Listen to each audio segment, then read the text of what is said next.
game fuel. It's domination in a can.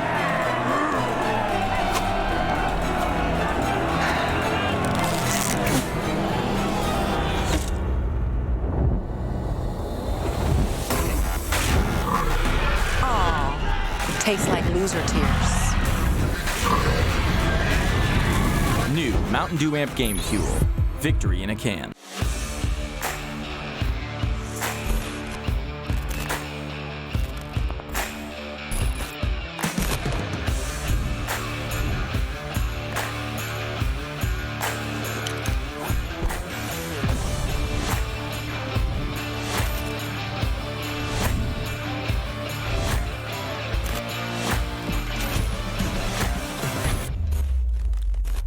Ladies and gentlemen, it's finally time. We're here for the semifinals for the conference battles for the Western Conference so far.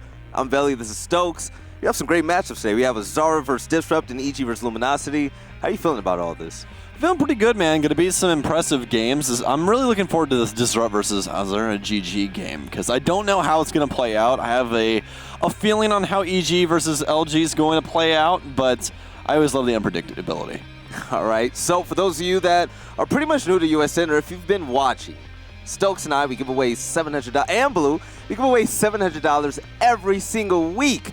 And there's no reason why every single one of you guys shouldn't be putting in your clips. So Stokes, tell them all about it. I'll tell you guys a little bit about the Venmo Community Spotlight. You should know about it. We talk about it all the time. It's $700 a week in grand prizes. First place, $500 for your clip, then second and third as well. You could get $100, and those are all selected by us. So make sure you guys get that clip, post it to YouTube. Post it to YouTube. It can be funny, you know, impressive gameplay, whatever. Use the hashtag to talk about it, but you're going to want the link in order to post your YouTube clip. Right here. Make sure that you already have it uploaded to the YouTube. Keep it below 60 seconds to help us out a little bit, and we might help you a little bit by giving you $500. I can't count how many times I saw clips that were over a minute long. Yeah, stop doing that, please. Stop, please. Just stop. I love you. Don't do it. Just don't do me like that. Stop. Please. That's what I'm saying. All right. So for those of you that want to get into the discussion, or if you want to ask us questions that we answer on our recap shows on Mondays, go ahead. Utilize the hashtag on social media, R6USN. You can ask us any type of question. Some smarty out there, you know, even ask the question, hey, does Veli ever top frag in a plat game? Yes. No. Yes. No. All the time. So, yeah. You know, I will say this. You know what blew me away? He joined my lobby a couple days ago. I hadn't played the Siege in like a week and a half. He joined my lobby. This man was Plat 1 in Europe. And I was like, well, who allowed you to get Plat 1? How does that make any sense at all? It's all me. How? I'm the That's best. because you're a shield main. I'm That's the why. best. That's what Right. it is. He just plays Clash and Montang. That's it. That's all he plays. And I'm the best at it. You know, paying the move aside. I think Mint would definitely want that challenge. 100%. Oh, Mint don't want that work. But let's talk about the matchups tonight. Let's take a look at the first game of the day. We have Disrupt Gaming, Yeti. You guys all know him. He was at the USN Finals last year, 2018. Spades, Thumbus, Reed, and also Carnage. Carnage has been really good for this team. And Azara. These guys, I mean, they have a lot in front of them right now, and it's going to be really interesting. But what are your thoughts about this Disrupt team? Disrupt has went through kind of a rough ship here of just a rough time span to where they've gotten poached just a little bit. It happens. That's what happens when you have good people on your team and there's other places to go. And, hey, I mean, one of the best to ever do it, Scump said it best. If there's people around you that you don't think are on your level and somebody invites you to be on their level, hey, you're going to that level. I mean, come on. But especially with Carnage just joining the roster, I feel like they're going to be in a better spot. Carnage is a super impactful entry fragger that I definitely think could use some more time in the limelight. But Azara Gaming is the battle for today for Disrupt. That's what's lined up across from them. It's going to be Wolfie, JC, No Pulse, Pixelated, and Boop. My highlight player from this team's definitely got to be JC, Veli. Oh, no doubt about it. JC, he was the standout last. He's been the standout every time we've seen Azara Gaming. Not to say that this team as a whole don't perform, but he's really been flashy. I think that the main thing for me is that he's just so good with his utility.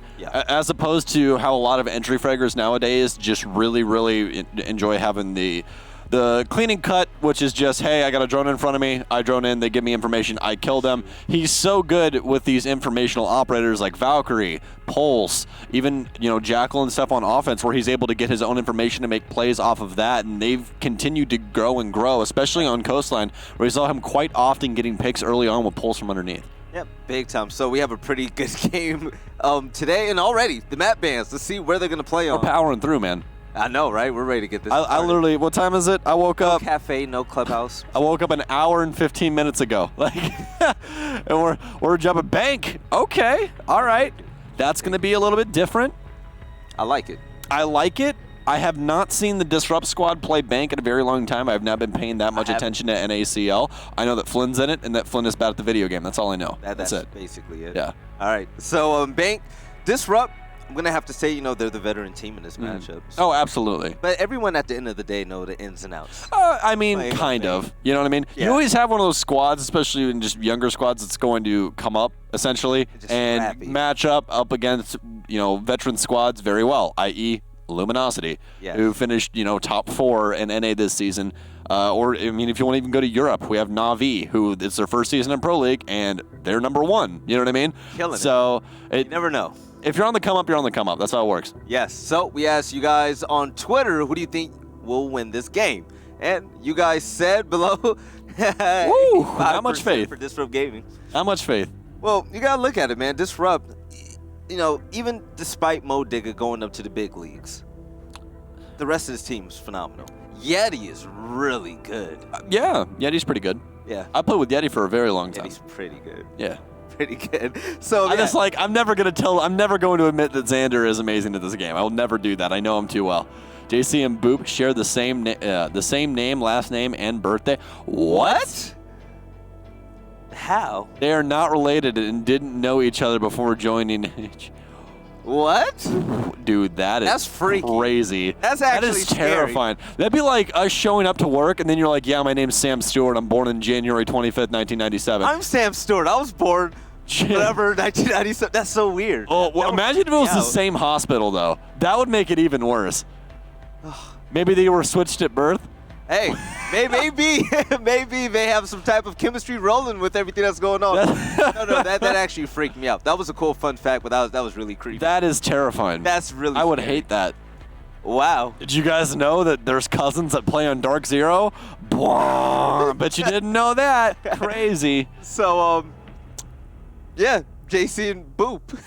That's basically the same person on the same team. I like it when production brings up stuff like this that we've just not been prepped for or they haven't told us about. The road is a crazy place. That's just crazy, man. That's crazy. How do we even move on from that? I wonder if there's somebody that always takes my name on like Uplay and stuff like all except for like Upay, but like everyone else named Stokes. Yeah. That also has like the same birthday as me. That'd be very weird. I mean, so I'm from Hopefully not. Cali. I moved to the East Coast, Yeah. and I met a girl that was born the same day in the same hospital as me. It was like stuff like that actually freaks me out. It's like stop being like me.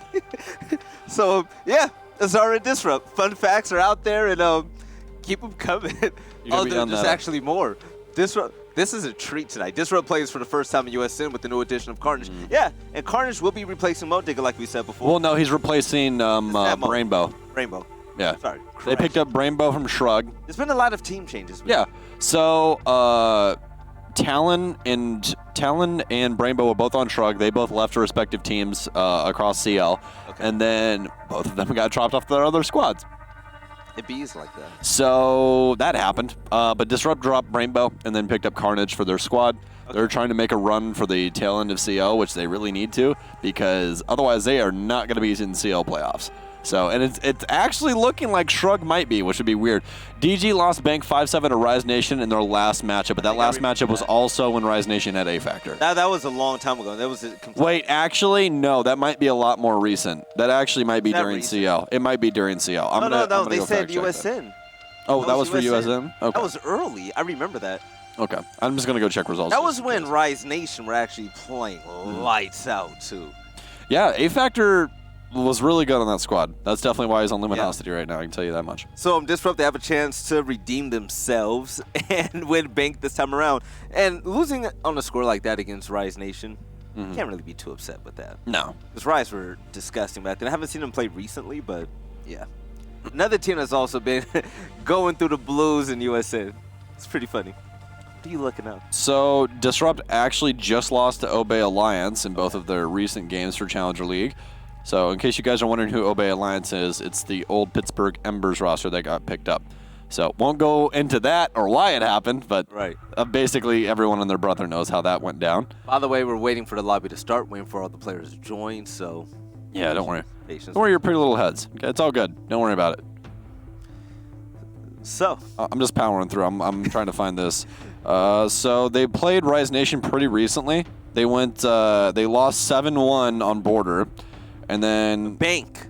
yeah, they played Bank. It was October 5th. See, I told you it was going to be recent. How was so. it? They lost 7-5. Oh, so that was it. I thought it said USN right there.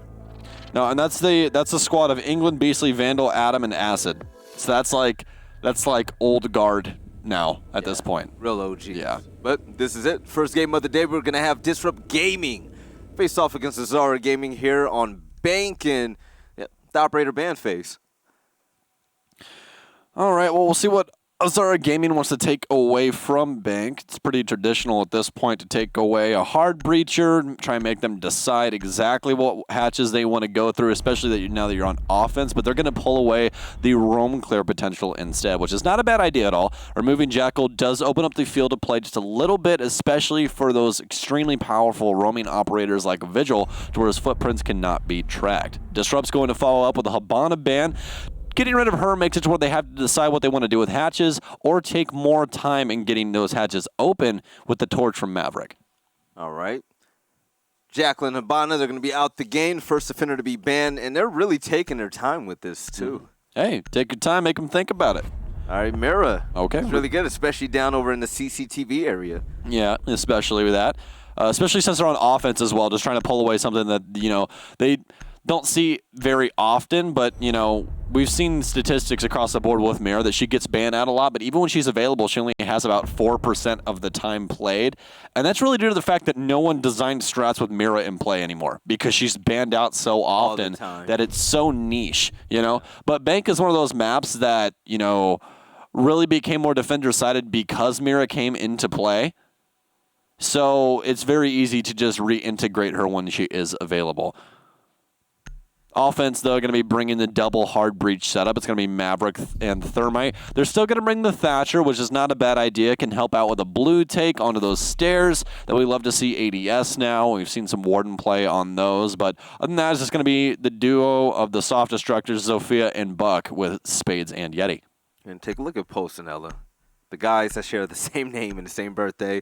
They're going to have roam duty, but I believe Post is going to spend a lot of time involved. Possibly where we see him a lot whenever players on the attacking team try to get that plant down, and he'll be able to call them out and throw a nitro cell to eventually try to get that kill.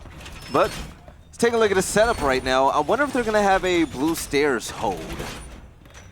I wonder if it's going to be possible to design them, or if they're going to play hard anchor and back all the way up and try to predict what Disrobe Gamer are going to do with the plants and utilize the toxic babes plus the nitro cells to get the kills. Attackers have located a bomb. Well, with the utility that we're seeing on Boop right now as Ella, I'm going to assume that Boop might be playing blue stairs with her Scorpion instead of the FO12, which is perfectly fine. The Scorpion's still extremely good in close range. Just traditionally speaking, we do see a shotgun played on the operator that does play the blue stairs. Doesn't seem like we're going to have that in the cards for this round, but again, Scorpion's still very good in close range. High rate of fire, decent damage margin as well. Definitely makes for a disaster for anyone on the other end of the barrel. We're going to have JC playing underneath, so this is going to be a server hold as well. Kind of an awkward Evil Eye being placed down by the Maestro, though. So Spade's already not even wasting time at all. Getting rid of default cameras, and he's going to drone out the rest of this teller's office and archives area. He wants to make sure, a little run out happening at the moment, wants to make sure that this place is going to be empty as they move on to get the hatches open. Once you get the hatches open, I mean, it's pretty much textbook. It's what's expected here. You want more lines of sight to get into the site. You want to make sure everyone on defense are going to be bothered with all the openings there. Most importantly, you just want to make sure there's not any roamers that's going to slow you down or get a good flank on you. All right, well, they're going to have Carnage playing support, which is something that I haven't personally seen him play. I don't believe ever. Every single team that I've seen him on, he's been kind of a supportive offense, but a very roam-heavy defense, playing the Jaeger, playing the Vigil, stuff along those lines. But he's going to be on Thermite and possibly on support as the smoke for this Disrupt squad as well. We'll have to see exactly how they're going to play with him in the roster lineup now that they don't have Brainbow. Azura Gaming, though, these two teams definitely have not scrimmed each other ever, so you're going to be seeing a lot of kind of face checking just to see how the other squad's going to act. Fill him out a little bit. Yeah, feel them out a little bit. You don't want to go with the utmost aggression because they might be ready for that. You don't know what they're exactly used to in a playstyle up against them. You're trying to find the most optimal way to go about it. Now, Azura Gaming's already wasted half of their time. I like this setup that they have downstairs. Ella's playing farther away and just waiting for someone to hop over the shield. They have destroyed it. There's going to be a frag grenade that goes downstairs. It might pick up a little bit of damage, and it will. Boop now locked down. Here's another one of his Grismont mines go off, able to find the head of Yeti and follows it up with another shot onto Thumbus, and that's going to be the Thatcher removed from play. And Boop is bopping him on the head. Nice double kill to start things off for Azura Gaming. So Disrupt, now you're down by 2, less than a minute left. What are you going to do? No, but they're still going to challenge Boop, and Reed is going to get the best of that. But take a look at the backup coming in from no pulse. He goes over to blue stairs, challenges the fight, but then he realizes, hey, you know what? We're up in numbers, and take a look at the time. There's no need to get into that type of altercation. So backing up with the rest of his teammates, it's going to be the best player for Jaeger at the moment. But Spades, he's going to challenge Maestro and get the best of him. Spades with the double kill of his own. Great job and great answer back coming in from that team. That's going to be a major issue now that we're down to 20 seconds. Reed's going to take down No Pulse, and all of a sudden the man advantage has flipped over to Disrupt. You thought Azura Gaming had all of it, but peeled right from their hands. Has to try and counter the man inside of Garage, but he's going to get quickly dispersed, and Disrupt Gaming going to take the first round. How does that happen? So You don't account for someone to rotate. And not even that. So Maestro, he had the call because he had the Maestro cam, the Evil Eye, over in Garage. And when they saw Sophia starting to rotate over, yeah, Sophia, she did get rid of the camera. But you know what? They just peeked it. They peeked it, and they lost a gunfight. So in a game where Azura Gaming were able to get a 2K and everything looked really good for them, Disrupt Gaming, they were given an opportunity due to Azara's slip-ups to take that win from them. That's a big mistake coming in from Azura. So we're going to go right back downstairs once more in JC. Instead of bringing Pulse, we're going to have Mozzie. So it's going to be a lot more freedom to roam around, a lot more aggression coming in from Mozzie, and a lot more playmaking ability. Not so much on gathering intel from that cardiac scanner, but the intel is going to come from hacking drones. If he's able to do that, he's going to be pretty dynamic in that sense. Now, the main issue for Azura Gaming in that instance was that they did not account for someone to try and force a rotate. After you pick up multiple kills and have man advantage in your favor on the defense, the offense has to try and act up, Belly. And they tried to make the intelligent play that ended up working out for them. They rotated someone through Garage, try and push somebody through main stairs, do something along those lines to try and shake something up, maybe get a pick, bring man advantage a little bit closer together. But Disrupt ended up taking over the entire round, all because Spades decided to walk in the Garage and they had no information on it. I mean, you already had somebody dead. We had the Ella die pretty early on, and we also saw that they placed an Evil Eye inside of that area, I do believe. I believe that we saw at least one camera the last time. I believe Wolfie put one in here. Yeah, it's the exact same place. So, for me, when you have someone that's already dead on your team, why are they not watching your flank? No, Wolfie, he knew Sophia was there the entire time, though. That's the thing. Yeah, but it didn't help them. That's what I'm saying. Even if they did have the information. They had the information, but they said, you know what, we feel like we're on top of the road. You know, we already got the 2K from Boop on server stairs. Let's just continue to peek them. And that wasn't the play. That over-aggression coming in and that cockiness. I can't be mad at it. It just didn't work out for him. I don't know. Personally, I feel like that the comms weren't there for that. I don't think that they had the proper info onto where she was in relation to the actual door, because they were peeking extremely wide. It looked like they were trying to gather angles instead of prepping themselves for a gunfight that they were entering. But that's all in round one for you guys, and that's Siege in general. We can talk about the same round for 15 minutes because there's so much stuff to always go through. We are going to have quite a bit of a roam game here from Azura Gaming, though. JC going to be upstairs as opposed to downstairs like he was last time as the Pulse. So this time we're going to be rocking that Mozzie that we heard Veli talking about earlier on. Just going to keep those pests online so they can't drone him. Going to get shot through the wall as Yeti, though, off of some sound cues. Yeah, the pinch is starting to come in. They know exactly where Mozzie is, and maybe a 2 to 3 person pinch might be the play right now. We see him hiding in archives, and oh my gosh, Thumb is extremely close to getting that player down, and yep, he's going to rotate right into the line of sight that Reed currently has. Now, that's going to be one roamer down, and one more left to go in archives. He's going to get the drop. No post, making big plays for Azura Gaming. That's a huge misplay from Reed. Yeti will be able to get the refrag, but he's going to pay his life almost for equality there. Spades, quite a bit of damage dealt to him. Boop, though, laying down inside the kitchen, will down one. Carnage to refrag, though, and gets Yeti back up. So Yeti going to be at 20 HP. A little bit of a reset, but it's not going to be very much. They're definitely going to have to be worried about Pixelated downstairs. Those Toxic Babes definitely doing enough damage to kill both of them with a single one. Carnage luckily has a diffuser and still has an exothermic charge, so open up one of the hatches, then more than likely rotate down to server in order to get that open. Actually, no. He's going to use both of his exothermic charges upstairs, so they don't want to go for a server take here. Recognize out that, hey, we both have low HP. We'd like to go for something maybe a little bit more aggressive. Throw Azura Gaming off kilter. Stone grenades now pouring in, but Wolfie going to have the first kill. So hatch is open and Wolfie evens the odds. Now it's going to be a 2 versus 2. Less than a quarter minute of time left and Pixelated. He's going to drop Carnage. So now 1v2. What is Yeti going to do? He's going to die. And that's it. Azura Gaming, they're going to pick up that round. Yeah. Another round where it looks like one team has it in the bag and then it slips away. They fumble immediately. Yeah, there's a lot of bag fumbling going on. I definitely agree with you there. I think that the main takeaway from the game so far is that both teams do not seem to know exactly how they want to counter out somebody countering them. Yeah. So, for instance, Azura Gaming in the very first round has a very, very good start to the round. 2 picks right off of Boop's efforts on blue stairs with the Ella, but they don't account for anyone rotating. And, you know, Veli says, yeah, they had the information, but you didn't capitalize on the information. You didn't peek properly. You took one-on-one gunfights with a Zofia at range you didn't even know was peeking you.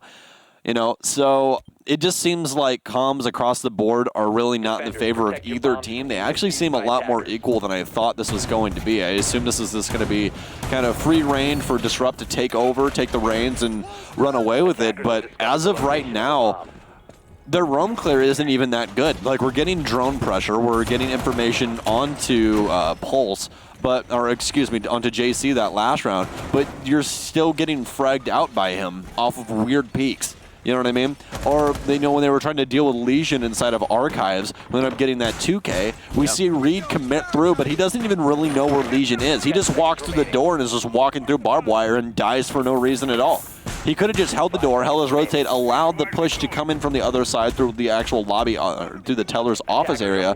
Instead, he tries to do it all in a one-man army style and gets removed from the game for it. It doesn't work. No, it does not. And Azura Gaming, they're going to go with what's been working with for them so far. The heavy roam game was They've really got some big for weird them. stuff, man. Yeah, their heavy roam like game in it. Archives is something that I really don't see often in general, but it worked. I see that decently often with, usually with utility there. They didn't really have too much. Obviously, they had some pests and a little bit of barbed wire, but usually we'll see a couple reinforcements or some rotate holes made and stuff like that. That time around, no, but it didn't seem to matter because it actually ended up working out in their favor anyways, especially off of that roam game. Thumbus going to be on the north windows, though, now. And it's going to be the CEO office, which is a site that is regularly played on Bank. Traditionally, we go downstairs to upstairs to mid-floor, but we've seen quite a few teams actually allocating themselves over to open area as of late. All right, no post. Gonna get the drop on Yeti, and the air jab is activated, and Reed gets the easy kill. You take that trade. Yeah, great 1-for-1, an eye for an eye, and that's exactly what Disrupt needed. Still tied game, and winning a round on attack is a really good thing for Disrupt, even though Azura Gaming dropped that first round. Where is Pixelated? They're Where did not he kill looking, Carnage? Yeah, they're not looking to drop anymore as Pixelated gets another kill for him. And Mazarda going to be up by 1 player so far. Buck is going to be gone, so it's 2 frag grenades and skeleton keys that's going to be unavailable throughout the remainder of the round. And the Hard Breacher will go down along with IQ. Wolfie is just gunning at the moment. So Azura Gaming, with this very unique setup upstairs, is creating new angles that Disrupt have not seen before. I know that probably most of you are wondering what's going on. That's really what's punishing them right now. You see that Carnage had the diffuser. He hopped in through stock and died immediately because they have an angle being held from Janitor's Closet that's not traditionally there. But they have it open so that they can see the window. Even right here, you see Spades is going to actually end up getting down. He's going to get impacted. And that's from another very awkward angle that you're not used to seeing. So when Spades goes to check the routine angles, then JC just gets a free kill on him because of the extremely weird angle that he's holding as opposed to what is regularly held, which is a lot of times why you see those kills happen where it's like they don't have any information but they still get a kill. Yeah. They're holding a regular angle. And that's something that a lot of pros will say. I got caught holding an angle, got caught holding an angle, peek off of information, don't hold an angle, stuff like that. But Azura Gaming is taking that one step further and going, okay, if you don't have information on my position, I just win the gunfight because it's such a weird angle that I am holding that I just win. You're never going to be able to face check it properly. And they're peeking in these weird sites as well. I mean, who would have thought there was going to be 2 roamers in archives and 1 more in open when they're playing CCTV? I mean, we've seen heavy roam game before. But yeah, they're throwing a lot at this one right now. No real standard looks. And something I really like. It's our gaming. They're really shooting for that spot to go to land. So here we are. Tell us in archives. Reed is going to be donning Nomad, which is going to be really good, especially for the fact that Azara Gaming, they're roaming quite heavily. So if anybody tries to come up on the flank or tries to even make a swift rotation, it's going to be shut down and going to knock him on their butt. And hopefully it could give him an easy kill like it did last round. Doc is going to be in play. Somebody got a promotion. Love to see it. Pixelated on Jaeger and Boop on Vigil. If Boop could have another round like he did the first round, that'll really help out the Zara Gaming team. Going to be a top floor hold from Azara Gaming, which is exactly what needs to happen. Attackers must locate and defuse. You can definitely tell that this squad is actually showing up, man. I'm actually pleasantly surprised at how well Azara Gaming are doing on defense. And again, you also always have to keep this in mind. There is tape on Disrupt, folks. There is not tape on Azara Gaming at all, which makes it extremely difficult. It's something that we've heard pro players talk about inside of USN before, that it's very, very difficult when you play up against a squad that knows what they're doing, and there is absolutely no tape on them. The one thing that's really working for Azara is the fact that they're well-rounded. It's not just one player that's taking over the game like we see in most matches. I mean, take a look at Wolfius Maestro, being able to get the double kill. Uh-oh. Oh, yeah. Oh, Boop. Oh, is Boop going? Is Boop flying? Be about that life. Nah. It's a good thing he isn't, because Thumbus is going to the roof. Yeah. But like I was saying, they're well-rounded. Whether you have their hard anchor getting a double kill or, they're roamers just fragging out of their minds. It's a really good thing. But Vigil, he's flirted with danger. And I wonder if he's going to try to get the jump on anybody. This can be either really good or really bad. But with the air jabs currently in place, he's going to have to be careful about where he's running. But Utility is going to chase him out the way, and another air jab being placed. That run out is not going to happen in that doorway now. It's hot. No, it's not. Exothermic charge will go off on the left panel, though, and establish quite a few lines of sight. It'll make it difficult to rotate through the upstairs area. Still going to have quite a few pixel angles being held, a couple of punch holes inside of the meeting room as well. Drone will finally be able to find the Vigil, the man that's so hard to find on those cameras, will actually be able to live a little bit. He's actually going to hop out, takes Thumbus with him, and he's actually going to be safe. He assumes somebody's going to hop out the windows, continues to contest those, knows at this point he's basically a dead man walking as Spades continues to round the corner, slowly and steady.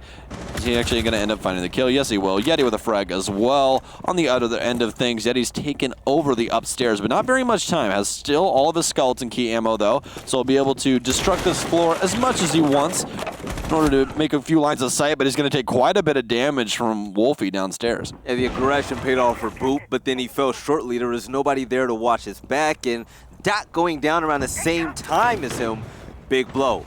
The Spades working his angle, not able to connect, but with the rotation happening, he's not going to get a second chance at that shot.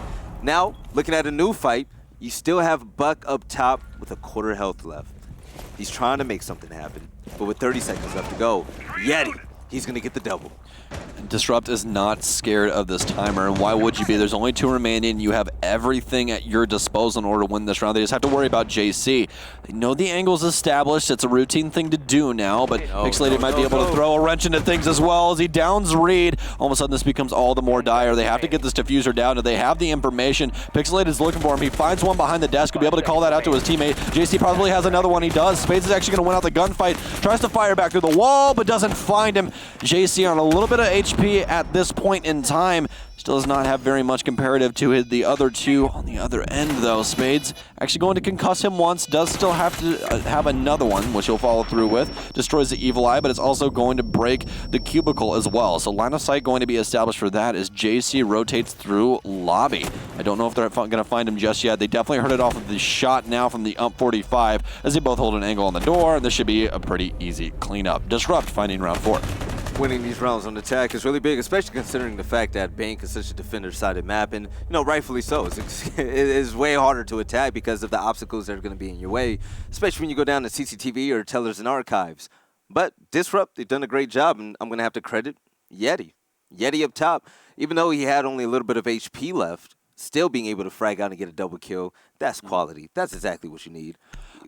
Azara had to jump with Boop, literally jumping out the window and getting that frag. But, he stayed complacent in that corner. He was waiting for something to happen, and I don't know exactly what he was waiting for or when he planned to run back inside, but when you go for that hop out, it's very unlikely that you make it out. Yeah. Extremely unlikely. So when you do commit to that, if you end up getting a kill, okay, well, at least it's a 1-for-1. And he assumed since they had square control that somebody was going to hop from the square windows in order to try and get a freebie. And he was going to make it to where it was not a freebie and that he just got another kill and they fed another one to the walls. But that didn't happen. Disrupt was able to actually bring that round back from the depths where we thought it was going to be all doom and gloom, but it was not. And they were able to win out the round due to the vertical efforts of Yeti with that skeleton key. For right now, though, personally speaking, I would say that Disrupt is almost showing a little bit too much respect for Azara Gaming. Like, they're trying to feel them out. You can definitely sense that on the offensive side, and they might turn it up when it gets to the defensive side. Maybe there's a little bit more comfortable. But there is a lot of respect that's being put towards Azara Gaming right now that usually we don't see from Disrupt when we really see them pop off. Usually it is those disrespectful-esque plays that put you ahead because you just think they're on an equal playing field as you not. Hey, we need to respect this. We need to figure out what they're doing. Yeah. We've seen a lot of squads now that have come through with this. I really don't care who's on the other end of me type stuff. And I really feel like Disrupt just either doesn't have that cohesion yet or it's just not in the cards for them. They've been going through some rough times, but pretty much that's granted whenever you make a team change or as many team changes as they made. The core has been shaken up just a tad bit, but with top control of square at the moment, Thumbus knows exactly where he needs to go, and this is the same defensive setup that Azara Gaming had last time they were here. You have ADS down below with Pulse calling out players. You also have Ella just waiting to pick up kills. If anybody even tries to contend to step foot inside those blue stairs. But Spades, the player that we saw on a crazy flank last time around, he's working his way on his main stairway, and I don't believe there's going to be anybody close enough to stop him if he wants to advance that way. Nah, you won't see him do that just yet. He needs to get rid of a little bit of barbed wire. And also still has to worry about Boop, who could have possibly put a Grisma mine there. Even though he does have the sister buff, which if you didn't know, Zofia and Ella are sisters, and their concussions actually do less effect overall comparative to any other operator in the game. So if you lifeline concuss Ella, it takes less time to come back. And if one of the Grismots go off on Zofia, it takes less time for your screen to come back. Yeti taking his time in the gunfire, wants to stop him from advancing, but the frag grenade is currently being cooked, and yeah, he's not going to pull a Kobe. A little bit of LeBron, he's going to be way off the mark. So sprayed down the stairs, and still quiet on all fronts. No player has died yet. Less Kobe a little bit. Less Kobe, a little bit more Shaq free throws. Pretty much, yeah. Bomb located by attackers. So less than a minute now. And Yeti, he's going to continue to push. The barbed wire isn't going to be of effect, and you see the defense start to retreat backwards. They don't want to contend this fight, rightfully so. And Yeti's going to do his best that he can to open up lines of sight to try to get a peek or two so they can get this bomb down. 34 seconds left, and everybody's left alive. This is where all the action is going to start kicking up. Exactly. Need to get this diffuser down. It's going to be in Carnage's hands. Thumb is with the very first frag to take down Wolfie. No longer having access to those evil eyes is a huge deal. Obviously, you can still see through them. He'll still be able to see through that smoke. They try to challenge, but no, he's actually going to end up losing out the fight to No Pulse all the way from Garage. A quick shot also takes down Yeti as the trades continue to ensue. Disrupt still has man advantage and the diffuser down. This is going to get all the more difficult for Azar to try and bring this back, but they're even waiting. They have a Claymore set up. Spade's still waiting at the top of main. He hears it popped, landing on a very awkward angle. There's no way Pulse wins it out. JC now in a 1 versus 3. Diffuser at a half-point margin now. He does check up into the main hatch, but Reed's going to be on the opposite side. This is definitely going to be a loss, and Spades is going to prove me right. As a 1v3 wasn't clutchable, Disrupt Gaming. They're going to win 3 rounds on attack right now. That's huge. That's humongous. So, can they keep it up? We have 1 more round until halftime. This is going to be it before both teams switch sides. Disrupt Gaming, if they happen to go 4-2 and they switch over to defense, that might be all she wrote. But then again, at the same time, Azara Gaming, they might turn up on that end as well. So, Wolfie is going to be on Maestro. Once again, we saw him pull off a pretty interesting clutch last time we saw him here on USN. But going up top is going to be a given because we see JC on Castle. That's the best place to play him. Yeah, absolutely. I think he's definitely a really, really good addition to CEO. We see him pretty often on actually a lot of the upstairs sites. We see him often on Archives, Open Area, as well as CEO. We just really don't see him downstairs unless they're going to commit to an extended roam, possibly all the way upstairs where you'd want some castle barricades to be able to break those long lines of sight that help out ACOGs when out gunfights so often. As typically speaking, what you're going to see castle barricades dedicated to is chopping up the map, making it a little bit more difficult for those ACOG users to get those long lines of sight, unless obviously they bring soft destruction like Ash's breaching rounds or possibly Zofia, which we're going to see in almost 100% of lineups just because of how good she is as a soft destructor as well as her weapon loadouts. Yep. 10 seconds to Thumbus able to get a kill last round. He wanted to join the party, so good for him. But Disrupt Gaming with the castle barricades up. You're going to have Zofia. She's going to be able to dispose of them quite easily. But no post with all the traps, with all the good mines he's going to be able to produce. And take a look at this group spawn right here. They can run right in the lobby possibly and start getting to work. I imagine we're going to have a player or 2 on Repel to try to get an early pick, and hopefully it works out for him. See Spades, he's going to get right into the action. Yes, indeed. Going to be repelling on the front of bank. Pretty traditional. And Reed going to be handling the air jabs downstairs, making sure that no one can possibly run out while he is on those western windows repel, which is the traditional way of handling lobby. Get somebody on the front of bank, get somebody on the side, on the western windows, and try and make sure that no one can possibly contest you from banana. We've seen quite a few fights happen in front office from these angles. Typically speaking, happening with a dock or somebody with a longer distance sight or access to one, rather than like a Legion, for instance, which only has the access to the 1x sights on his T95 SMG. Yeti going to be going into lone office downstairs, though. Gets rid of that initial cam inside of lobby as Disrupt is looking to take over. Has some barbed wire troubles on Grand Stairs, but will soon get rid of that. Now they are seeing the castle. So I like this way that they are going about it. They know they're going back upstairs. Yeti and the rest of the DG squad have already seen how they, Azara Gaming, like setting up the upstairs site. So they know that there's some extremely weird things that are going on over on square sides. They're going to go for a lobby take instead. Rightfully so. All players left alive. Yeah, this has been pretty much a slow pace game the last 2 rounds, as both teams are not really sure how to get the stop. And we've seen is mostly due to part to the fact that there's already a game. They haven't been too aggressive on the roam ever since they started losing a lot more. And do you agree with that change in strategy and mindset, that pace? I really liked it when they forced the issue. I think for their upstairs side especially, it's very, very dangerous to roam because you're off by yourself. There's not very much assistance you can get from upstairs, and if somebody does try to assist you, you're going to get fragged out just like Pulse. It's going to be the Legion. Not very early on, though, so it's still going to have plenty of those goo mines down that could always be a nuisance. a thorn in your side, if you will, my friends. Another frag for Yeti, though, as he actually ends up pushing through front office. JC to fall. Reed will actually fall in tandem, though, as Wolfie claims the first frag for Azara. Frag grenade now going out from the DG side, but going to fall onto deaf ears. Thumbus following things up, though, and Wolfie to falter as well. It's all down to Boop in a 1 versus 4. This is where the roam game gets very difficult. They don't know where he is until now. And Disrupt will end up taking their offensive side 4-2. Even though they lost a player, I'm going to say that round was flawless. The execution was all the way there. And Zara, their defense was set up to protect them from top square. Whenever they came up on rappel and even up main stairs, it seemed too easy. Spade starting to get the entry kills, starting to rack up a few kills.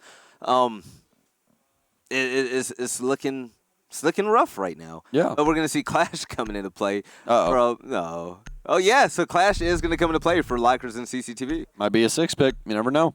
Yeah. Either that or they're going to have Carnage play blue stairs. But the thing that they do really have to worry about is Zofia. So they're going to 6-pick. I'm going to switch over to Kaid. So when you do see this lineup, I really, really like this. I really like this. So Disrupt is reading into the fact that that the offense is not bringing a Thatcher. So extremely intelligent 6-pick from Disrupt to switch over to the Kaid, because now they can lock down the server hatch, and Azara Gaming have nothing that they can possibly do besides either lifeline it, get down blue stairs, have a Twitch drone roll downstairs, or dedicate your Maverick torch to getting the server hatch open. That's the only avenues that they have. Wow. Yeah, they're definitely. That's a big misplay by not bringing the Thatcher. Oh, big time. So great read coming in from Disrupt Gaming. And just a reminder for those of you that are just tuning in, today we're going to have 2 games. This is going to be the first of the 2. They're best of 1s. The 2 teams that win tonight will play in the best of 3. The winner of that goes to land. It's that easy, that simple, and that's how it works. And we're going to do this for the Eastern Conference on Thursday as well. So on board with Yeti. Yeti is going to be on Maestro. Okay. Hey, Yeti on Maestro. What's wrong with that, huh? I like it. Huh? I like it. You give the guy that can, partially aim a good gun. Yeah. No, Yeti's impressive, man. Oh, Yeti's very impressive. As much as I love to meme on Yeti, I've known Yeti for a very long time. Yeah, and really long time. Even when you look at the VOD from USN Finals last year, he was a really impressive roamer. Yeah. And he was a big part of their success. He's the reason why they actually almost beat Evil Geniuses. Yeah. Seeing him on a hard anchor, that's pretty cool. Yeah, to be completely honest, Yeti is just extremely aggressive, and he's always been that way. He's been that way since his Xbox days. He's going to be the guy that you go, okay, there's no way he does this, but he'll do it. You know what I mean? Like he'd roam up Grand Stairs right now if he's on roam game. Like he just pulls everything out of the bag. It isn't just the most intelligent plays. Sometimes it's some off the wall stuff that ends up bagging him a kill because no one thinks that he's going to do it or take that avenue of attack. Azura on the clear now, though, as you see some drone work coming around main stairs. Pixelated worried about blue, but again, this is where not having a Thatcher is definitely going to get you into some trouble. We're going to see Reed at the top of blue stairs with a shield, also an M590, which is going to lay a Claymore pre-fires, but obviously not going to find anything. All these ADSs down now are going to continue to make this difficult. We're going to have to see some quick footwork here from the Kaid. Not going to work out. Yep. Kaid's claw was not going to be in effect, but with the player hiding behind server, yeah, he's going to back tail it. No, Thumbus is going to challenge it anyways. He rotates around, gets a better angle, and drops Pixelated. What a great play. And look at Space. He's waiting. So we always say that there's no counter for Maverick, but there's always a counter if you're able to kill him, right? You love to see it. So he's going to challenge that, and I love the aggression coming in from Disrupt Gaming, kind of mimicking the aggression that we saw from Azara, but it seems like Disrupt, they're doing it a lot better. And Reed, despite the shield going down, he's going to hold it strong on these stairs. Yeah, still holding down server, working out for him. Going to actually pop a few pellets into the butt end of the thermite. Also challenging this hatch is Thumbus, though, dancing back and forth. Reed to win out, though, on 1. That's Boop down, so no more Zofia to worry about. This just gets easier and easier as time goes on. They do have a couple of the other hatches open, but Azara Gaming looking desperate at this point in time. Under 30 seconds left now, and Reed has not been removed from these stairs, and the challenge is here. Reed gets a double kill. Oh, but the triple was out of arm's reach. As Wolfie is going to get the nice quality kill, but still Lazar, despite getting that kill, is going to be a 2v4. Time isn't going to be on their end, and They're either going to have to get a plant down or out-frag him, and it's looking very unlikely. Thumbus and Yeti getting the final 2 kills, and that's all that Disrupt Gaming needed. Yep, that's going to push it to 5-2 in favor of Disrupt, and just an overall good round from them. They did the proper things, and that really just leads all the way back to the 6 pick that we saw. Azara Gaming not showing face of a Thatcher, very smart 6 pick over to the Kaid, and it's, excuse me, not just the hatch that you have to worry about that, Valley. They obviously got the hatch open, but the main thing is that they could not get rid of any of the ADSs on blue stairs, which allowed Reed to just play as aggressive as he possibly wanted to on the smoke up that staircase, because you can't get him off unless you stun dump or something along those lines in order to get your utility in. So he can continue to just play the shield and doesn't have to worry about anything. I love the term stun dump. Yeah. I actually never heard that. Yeah. Utility burn. Oh, I'm going to steal that. Hey, I'm not saying that I do it right. I just have a couple of things that make me sound smart. That's it's it. catchy. It sticks. Yeah. So there's one thing that USN does that Pro League doesn't do. You don't have ties. Have quality casters. Okay. Just kidding. Yeah, don't clip this and put it on Reddit. I don't want to get fried. I love them. Yeah, we don't have ties, and that means that Disrupt Gaming, even if Azara comes back and they win 6 rounds to Disrupt, they're going to have to play through overtime. But Disrupt, they're looking to take the win. So if they win 2 rounds here, that's it. They move on to the best of 3 in order to qualify for LAN. But if they let Azara Gaming match them 6-6, it can go to overtime. But still, is that going to happen from what we've been seeing so far? I like this camera placement here from Spades outside. So instead of putting it up on the building, he's actually going to put it in one of the bushes outside. And we actually almost see a kill from Pixelated off of the soft wall that's directly inside of Electric Room from the door. So a pre-fire that doesn't happen too often, but a pre-fire nevertheless. We're going to be working the front of the building once again, just like we saw Disrupt do a couple of rounds ago when they were on offense. So Boop going to adopt that mantle instead of anyone else. Zofia, definitely the proper operator for the job, has that ACOG on the M762, a weapon that doesn't have too much recoil, so at range you're pretty well off. Boop. Pretty far away. So, Evil Eye is currently being placed in with Sledge in play. Zofia, she's going to be free to get rid of Maestro's cameras. This Sledge, she's going to do all the dirty work to get rid of those barricades. And it's going to be all about timing and staying alive if they're able to get close enough to get those barricades down. But Boop, once more, he wants to get an early pick. So some drone work and repel shots. They're just going to come in soon. He's going to try to get an early pick. Early picks were something that they excelled at earlier on in the map. Okay. At this time around, as JC hits himself with his own flashbang. Great job. I would not advise doing that. They're very bright. It's like almost staring into the sun. Some stun grenades now going to pour into Janitor, and Reed's actually going to get read out. So another stun to follow up, but they're not going to capitalize on anything. So a little bit of a misuse of utility there from Azara Gaming. Definitely not a misuse by Disrupt, though, as Spade starts things off by taking out Wolfie. That's going to be the Thermite as well. That's a huge pick. He's already setting up with a round for victory. They do have a single panel open already, though. Azara Gaming not in the worst instance at this point in time, but definitely worse for wear. All right. Pulse. A little bit of utility play. And speaking of utility, that Toxic Babe is going to keep him at bay. In about 10 more seconds now, be able to make that push, but Carnage, he's going to start the party with a nice kill. 4v3 for Disrupt Gaming underneath the minute, and Reed is going to read JC like a bug, getting a nice headshot to drop him down. But another challenge is coming in for Reed, and Reed is, yeah, he's ready. That player's going to back up. He wants no static. Yeah, I don't think he wants the smoke, Val. I don't think he wants it all. It's actually going to be a trade out. Boop's still alive. He's inside of lobby, but Pixelated actually killed Yeti, and Reed got the refrag. So a little bit of a weird instance there. I would have liked to have seen how that happened, but very good on Disrupt to play the trades. Boop does have some information, though, as well as 2 concussions. Only 20 seconds remain. He's definitely going to need to try and get up the square stairs, but he's got Spades to worry about. He's currently poised, and they have no more info on him. He knows where the diffuser is, does not know that Spades is at the top of the square stairs. This should be a pretty easy kill for him. 3, 2, 1, dead. There you go. Spades, Reed. Reed really held it down. Yeah. Azara, pick it up. This is it. How bad do you really want it? We're going to find out now. You remember when I said that Disrupt was showing a little bit too much respect for Azara Gaming? Yeah.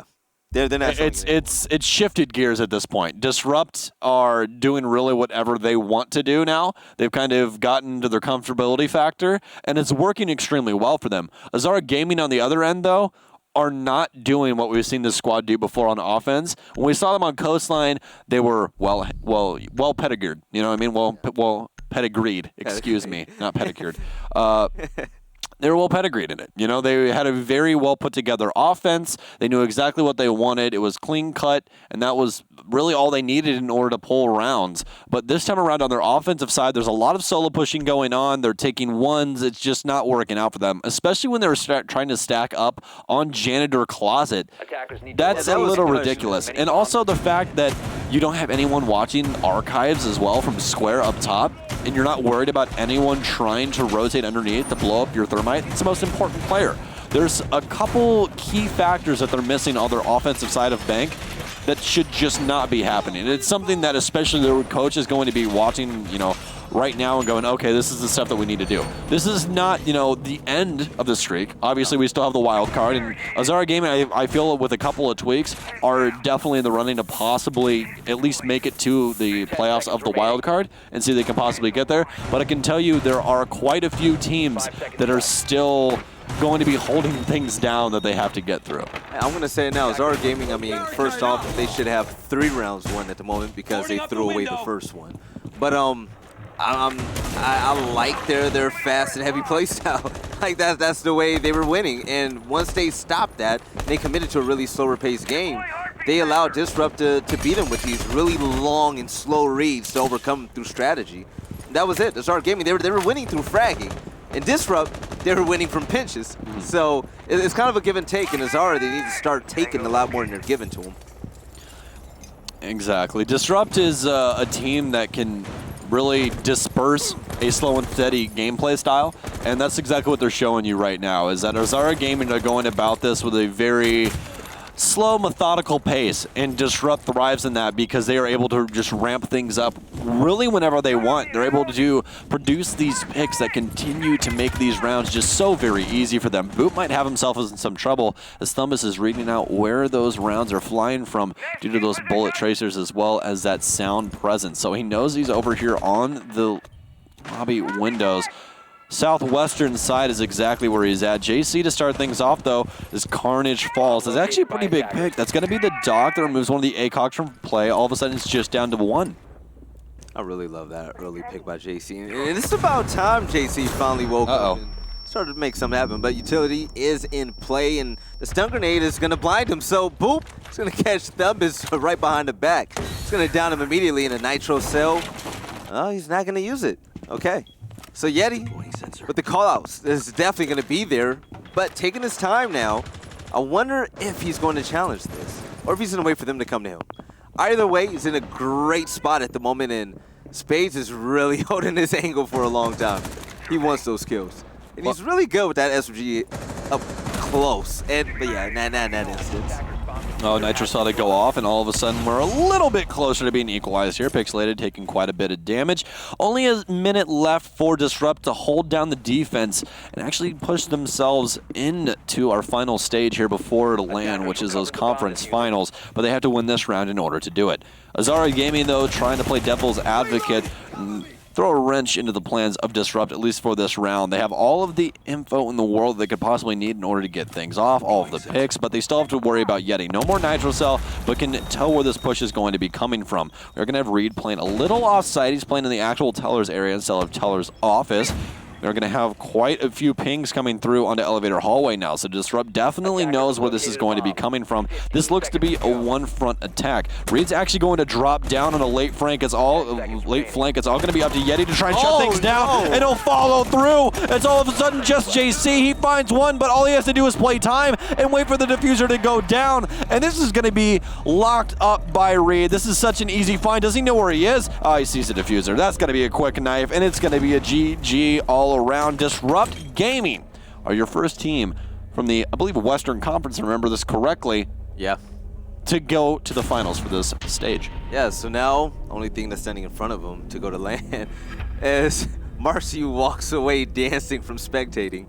is it's going to be a best with We love him, don't we? Oh, definitely. It's going to be a best with 3. If they're able to win that against the winner of Evil Geniuses and Luminosity. That's where things they get both difficult. take it. That's where things get pretty juicy. But like I said, it's a best of 3, so it's going to be a really long fought game. But Disrupt Gaming today, they're going to be victors in the first game of the day, knocking out Zara.gg. Great effort. They made it this far. We still have wild card. We're running out of time. Like, this is not a time to really slack off when it comes to these qualifiers. No, it's not. And for Azara Gaming, you have quite a few takeaways from that matchup as we play some replays in the background as I talk you guys through this. Azara Gaming early on were able to find a lot of pressure onto Disrupt, but it soon fell off, Veli, and there's a main reason for that we kind of tried to spell out for you guys throughout the round, and it's that they just stopped applying pressure.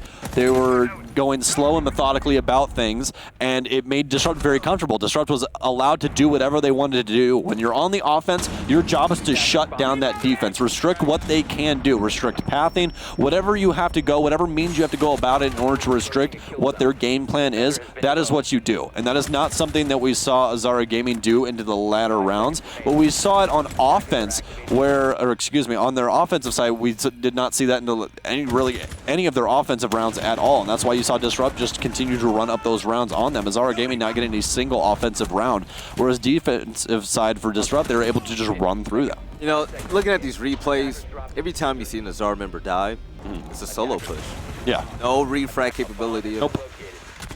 Solo push, solo peek, no frag at all. Especially Reed inside a janitor, the Yeah. amount of times that they just stun dumped it and didn't push it, or things along those lines. I mean, you're just wasting utility at this point. That was the like, first time they pushed together. Well, even then, I mean, you're just stacked up on top of each other. That's an easy kill for anyone with eyeballs. You're right. You know, you need a right hand and eye sockets. That's literally it. You need something. You know. But you know what they need now? They need a qualifier to get back to the stage and hopefully land. I think that with more experience, Azara Gaming will be in a fine spot. Yeah. This is not a bad squad at all. It's just practice, especially going up against a team like this. Like again, for you guys, you go, oh, it's just a CL team, whatever. For these guys, that's a big deal, man. Like I know for a lot of viewers, like, oh, it's a CL team, it's not a PL team. Who cares? But it does mean a lot for these younger teams like, yo, I'm going up against a CL team, dude. Like, that's crazy. You know what I mean? At the end of the day, how many people out there are even in CL? True. Tell them like it is, though. A lot of people on the outside looking in. Yeah, that's right. So, hey, that's Tell them like it is. Azara, I love that team. I want to see him back again. I really love what they had a very humble coach. Yeah, big time. But you know what? Let's go ahead and jump into the interview with a player from the winning team. I'm pretty sure it might be Yeti. Yeti, what's going on, man? What up, Ellie? How you doing? You hear that? I love you too, Stokes. He said he loves you too. So, Xander, this is familiar territory for you, man. This is pretty much expected. But earlier on in the map, you guys start off on attack, and yes, you did win a lot of rounds. But at first, you guys start to struggle a little bit, and that was due to their aggression. How did you overcome that, and what were your thoughts about them starting to slow down that aggression and that heavy roam play later on when they were playing defense? So as far as like the early aggression, the blue stairs, it's just like we couldn't get rid of one of the ADS at the bottom, so like we ran out of nades and then he just killed 2 of us. I mean, it happens. This blue stairs can be a meat grinder for either side. Yeah. And then as far as the roam goes, it was kind of a weird look. It didn't make a lot of sense, like the walls and like the reinforcements and stuff, and we just didn't hold the right angles and collectively gather a pinch. So we were ready for it if they did throw another roam look at us the next round, though. We just had to adjust. Yeah. Yeti, you've been a big name in the scene for so long now. It's actually ridiculous. So, Disrupt Gaming, you guys are a well-known organization and a team. You guys have made so many team changes. And you and I, we spoke about this before, but even bringing in Carnage now, it's always a new look. Why Carnage, and why do you think this team can do better than what you had in the past? So, I think Karn brings like a good bit of experience and help with like the IGLing. In my opinion, like where the game is now, there's just so much stuff you have to deal with inside the round. For me, I IGL from the entry fragging position. Okay. I see a lot of early things and mid-round things, but Karn at the support role sees sight, sees a lot of like the late round ID, like utility and operators. Yeah. And it's good to have someone else that can help you coordinate things, because it's really hard to coordinate a site execute when I'm not necessarily like right on site, where Karn is always seeing it. He like, yo, cover my angle, I'm gonna go plant here, or we gotta get rid of this bubble so I can go plant here. So Karn helps a lot as far as like terms of IGLing. I think he also brings a little bit more fragging power to the team than what Rainbow could bring. But and then of course that helps too. I mean, it always helps when you're winning your ones. Big time. So you have one more game to qualify for the USN Finals once more. You made it last year. We all believe you can make it this year. But there you have it. So you guys are going to have to face off against EG or Illuminati, the winner of that game. What are your thoughts about that? And I'm going to leave the floor to you to say whatever you want to the viewers and the fans out there. I think the LG EG game's gonna be really good. I think they're like polar opposites in terms of play styles. I think LG is a lot more in your face, and I think EG tries to be a little bit more methodical with it, and then they kind of thrive off of certain players making big plays. And I guess, I mean, same with LG too. But we're gonna prep for whoever wins. It doesn't really matter. It's just, we're gonna give it our all and, hopefully qualify for LAN. But and to the viewers, we appreciate all the love and support. The DG fans are goaty. I always see the emotes and stuff, so special shout out to them. I appreciate all you guys. So does the team. We wouldn't be able to, keep going without y'all. Yeti, Stokes, now we love you, man. We want to wish you the best of luck, and hopefully we can see you in Love you Vegas too. later on this year, okay? That sounds good. All right, take it easy, man. Take it easy, buddy. Love you, Stokes. Love you too, buddy. Oh, man. Yeti, That's my boy, man. Yeti's I love that kid. Yeti I love that kid. He's filthy, man. He deserves all the success that comes his way, and stay with the guys on Disrupt Gaming. And, yeah, that's pretty much it. So MVPs, go ahead. Take Mine is not Yeti, just to preface. I'm just saying, like, I'm a Yeti supporter, but Reed is the one who stood out to me throughout the entire game. Able to lock things down, especially his smoke play inside of Janitors. That's what stood out to me as a resident smoke player when I did play comp.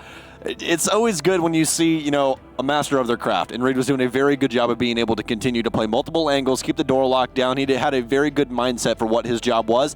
And the biggest fact, folks, he was not scared to burn that utility early in order to stave off a push so they could try and get a flank off. That's something that a lot of smoke players do not do. They hold onto that utility too long, and they end up dying with it because the execute is able to happen, and you do not use your toxic babes properly. And with you picking a smoke player, I'm going to go ahead and choose another smoke player from that team. Oh, It was okay. Spades. Both of Okay. these guys just, they took turns dominating.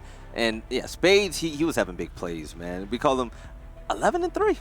Yeah, plus 8. 11-3. Plus 8 had an entry. We take those. Yeah. Okay, we take those. We take those. Spades was a grown man in that game, and it showed. So that's pretty much it. We're going to get all the full stats coming up to you right now. Reed and Spades on top of the board. 23 kills combined. 23-8.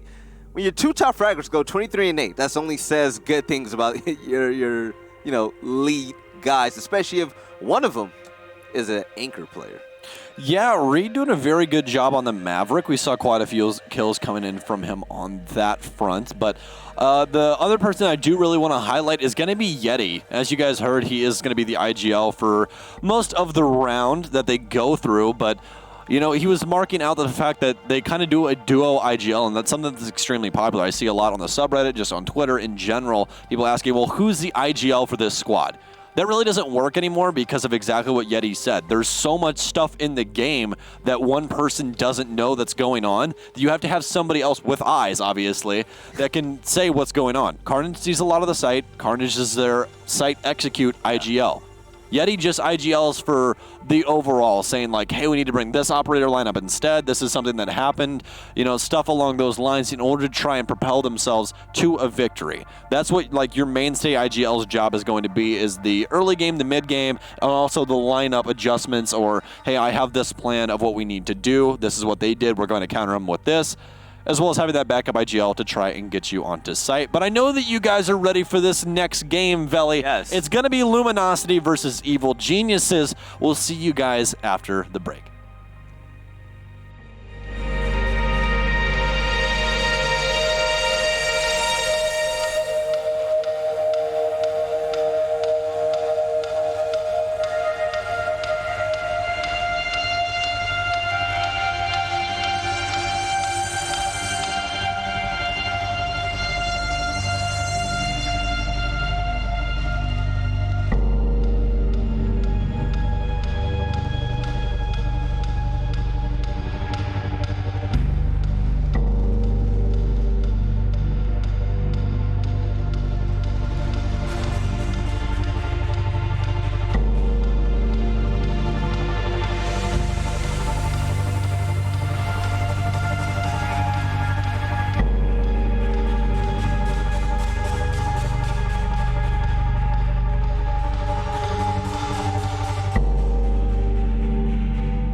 is game fuel. 16 ounces of pure annihilation.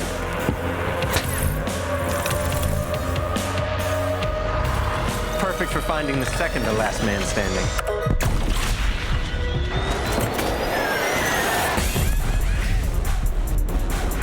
Tastes like berry-flavored wind sauce. New Mountain Dew Amp Game Fuel. Victory in a can.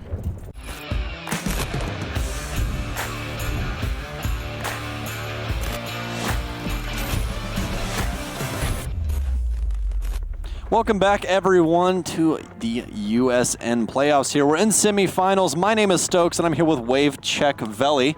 How you doing, friend? Doing all right. When's your elite skin coming? I don't know. Ubisoft, they're playing me right now. They apparently don't like me. That castle could have used an upgrade, man. What the hell's going greatness, man. It's money in the bank for them. Yeah, they don't even know. It's They're not aware of the situation. too simple. You do your man right, bro. But speaking of something being too simple, you guys can win $700 every week. $500 for first place. What? Have you heard of the Venmo contest? What? Yeah. I don't know what that is. Tell them all about Oh, wait, it's this thing. The Venmo Community Spotlight. I think I've heard of that. Yeah, it's $700 in weekly prizes. Grand prize of $500 for first place. Second and third get 100 buckaroonies. Yeah. And all you need to do is find your favorite clip from your Rainbow Six Siege experience, whether, crazy kills, funny things that happen, anything. Just try and keep it under 60 seconds for us. Use the hashtag to talk about it. But make sure you get those posted to YouTube before you go over to this link right here, and then you give us your YouTube link. We will watch your video, and you might get some cash inside of your Venmo account. Yes, and also Wild Card is coming up. Now that Stage 3 is Stage 3 is coming to an end. You had to stop for a second. You're like, wait, is it? Wait, this is happening way too fast. So the Wild Card signups is going to be your last chance to go ahead and qualify for LAN. If you wish to do so, make sure you go to the website, play.r6usnationals.com. Free to enter, fun to play in, and all around great times. You sound like when being casted here. You sound like when your significant other starts talking about wedding rings. You're like, we've been dating for like 8 months. Yeah, that's when you just run out the Yeah, that's when you sprint. Yes, it's the man with a fiance, bro. Okay. Yeah, that's when you just. You're like, nah, I'm good. I'm dipping. Bye. They're great for you. No, but also, make sure you also buy your tickets to the finals. Vegas is coming up. Yeah, Vegas is coming up. Make sure you guys also use the code R6USN on checkout so you guys can get some discounts on your hotel rooms. It's 25% off. Again, we've talked to you guys so many times about how cheap it is to travel to Vegas, but we're making it even cheaper for you guys. We're at the Rio Hotel for this one, so if you guys want to be at the proper hotel, it's the Rio. If you want to also, get close to it, go to a better hotel, whatever you want to do. It's all cheap. Yeah, it's all cheap. Relative. There's nothing there unless you want to get like a penthouse that's crazy expensive. Airbnb also works really well out there. Yeah. So you can always use that avenue as well if you're kind of pinched for money. Yeah, so see you in Vegas, grab some In-N-Out, watch some Rainbow Six Siege. Yeah, come chill with us. Blackjack, have fun. Yeah, Vegas is a really good time. It's the first LAN that I ever went to for Rainbow Six Siege. It's the first LAN I ever casted at ever. It's a very good time. You guys will have a lot of fun. There's plenty of good restaurants there. Just trust me. Come see us. We'll have a very good time together. So let's talk about the matchups now. This is it, the last game of the day. Evil Geniuses is going to be the first team that we introduced to you at the moment. Who even are these guys? Gosh. Mo Digga, Necrox, Geometrics, we can call him Geo though, and Young. This team, we all know them. Phenomenal team. They're historic when it comes to Rainbow Six Siege, and they're just now trying to qualify for LAN, thanks to Geo finally getting his visa towards the end of Stage 2. Yeah, it's something that we were waiting on for a while. We knew that they wanted to do it, but they've been waiting for Geo's, not passport, but visa, thank you, to come through. LG on the other end of the spectrum, though. It's going to be Hyena, Factor, Doodle, Thomas, and Rexon. So both of these squads have recently went through a role change. Factor has came over to the squad for Luminosity in place of Pixel. And, well, the big one that everyone knows about, Evil Geniuses picking up Mo Digga in place of Canadian, who has moved on to SSG, and Mo coming from Disrupt. Yeah. So across the board today, we've had quite a few roster moves that just happened with inside of these teams. Yeah, big ones too. I would say they're amazing roster moves. Factor, absolutely. They fit in extremely well. And there's no transition phase that they really went through. It's like success all around. It's the honeymoon phase. Yeah, honeymoon phase. I'll keep it there It at works this out. point. They're still looking really strong. Oh, absolutely. But it's happened time and time again inside of sports, esports, you name Everywhere. it. You pick up some player that just seems like they're just hot off the market and they do great for a good 2 months, and then all of a sudden things just fall off the map. And then they have to try and Really fast. actually fight through as a team in order to get back up to that point. But let's see what we're playing, folks. We do the automatic bans here, so it'll just pop up on the screen. Coastline is going to be ours, and that's spicy between these Luminosity just played Coastline yesterday, too. two. Yeah, and They were really good on it. yeah, but you're talking about evil geniuses with no longer a Canadian. You're talking about that's evil different. geniuses with a Modiga. That Yeah. hits different. Both of these teams have a lot. They have chips on their shoulder. Mm-hmm. Luminosity, they lost a heartbreaking match against Reciprocity yesterday. Also, Evil Geniuses, they lost second place. They're not going to go to Japan. Nope. Join the party. I'm not either. And yeah, so now they're looking to go to the USN Finals. You can't go to Pro League Finals, but you can still make it to the USN Finals. Yeah, Veli. What?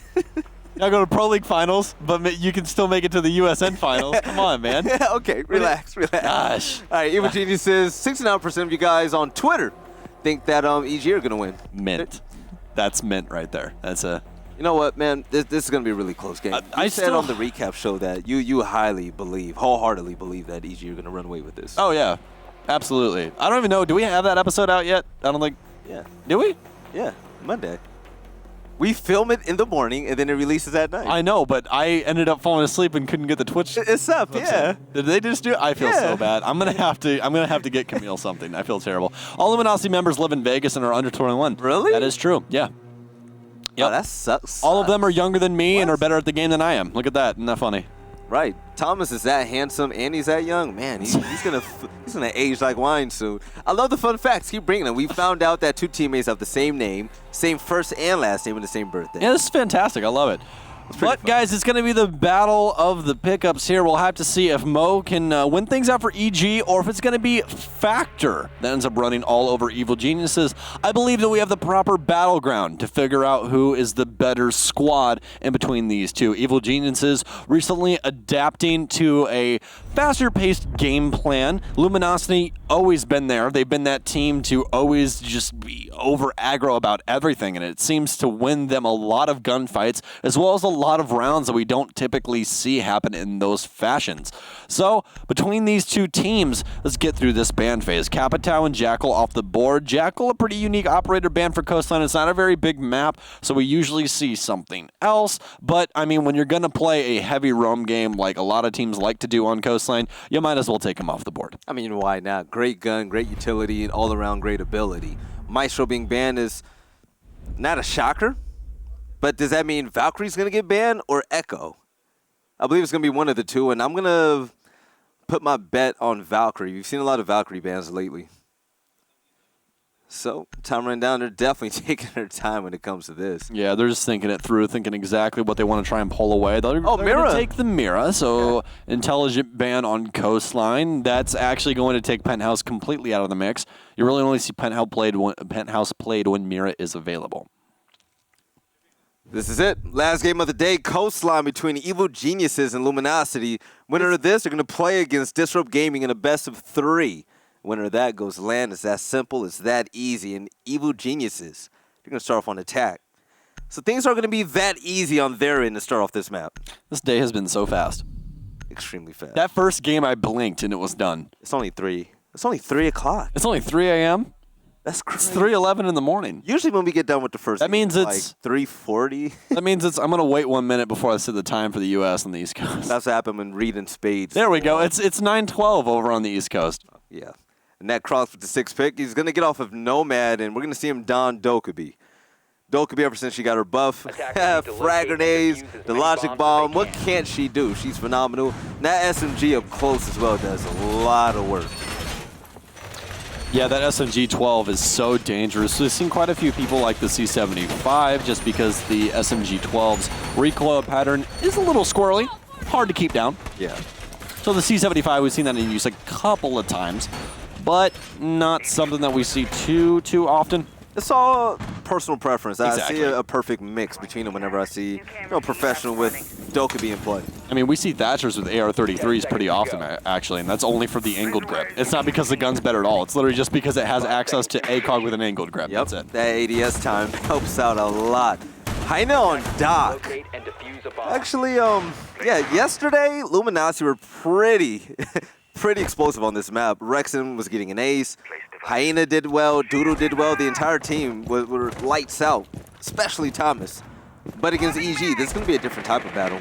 Luminosity, they face a lot of fury and chaos when they went against Reciprocity. Really good game.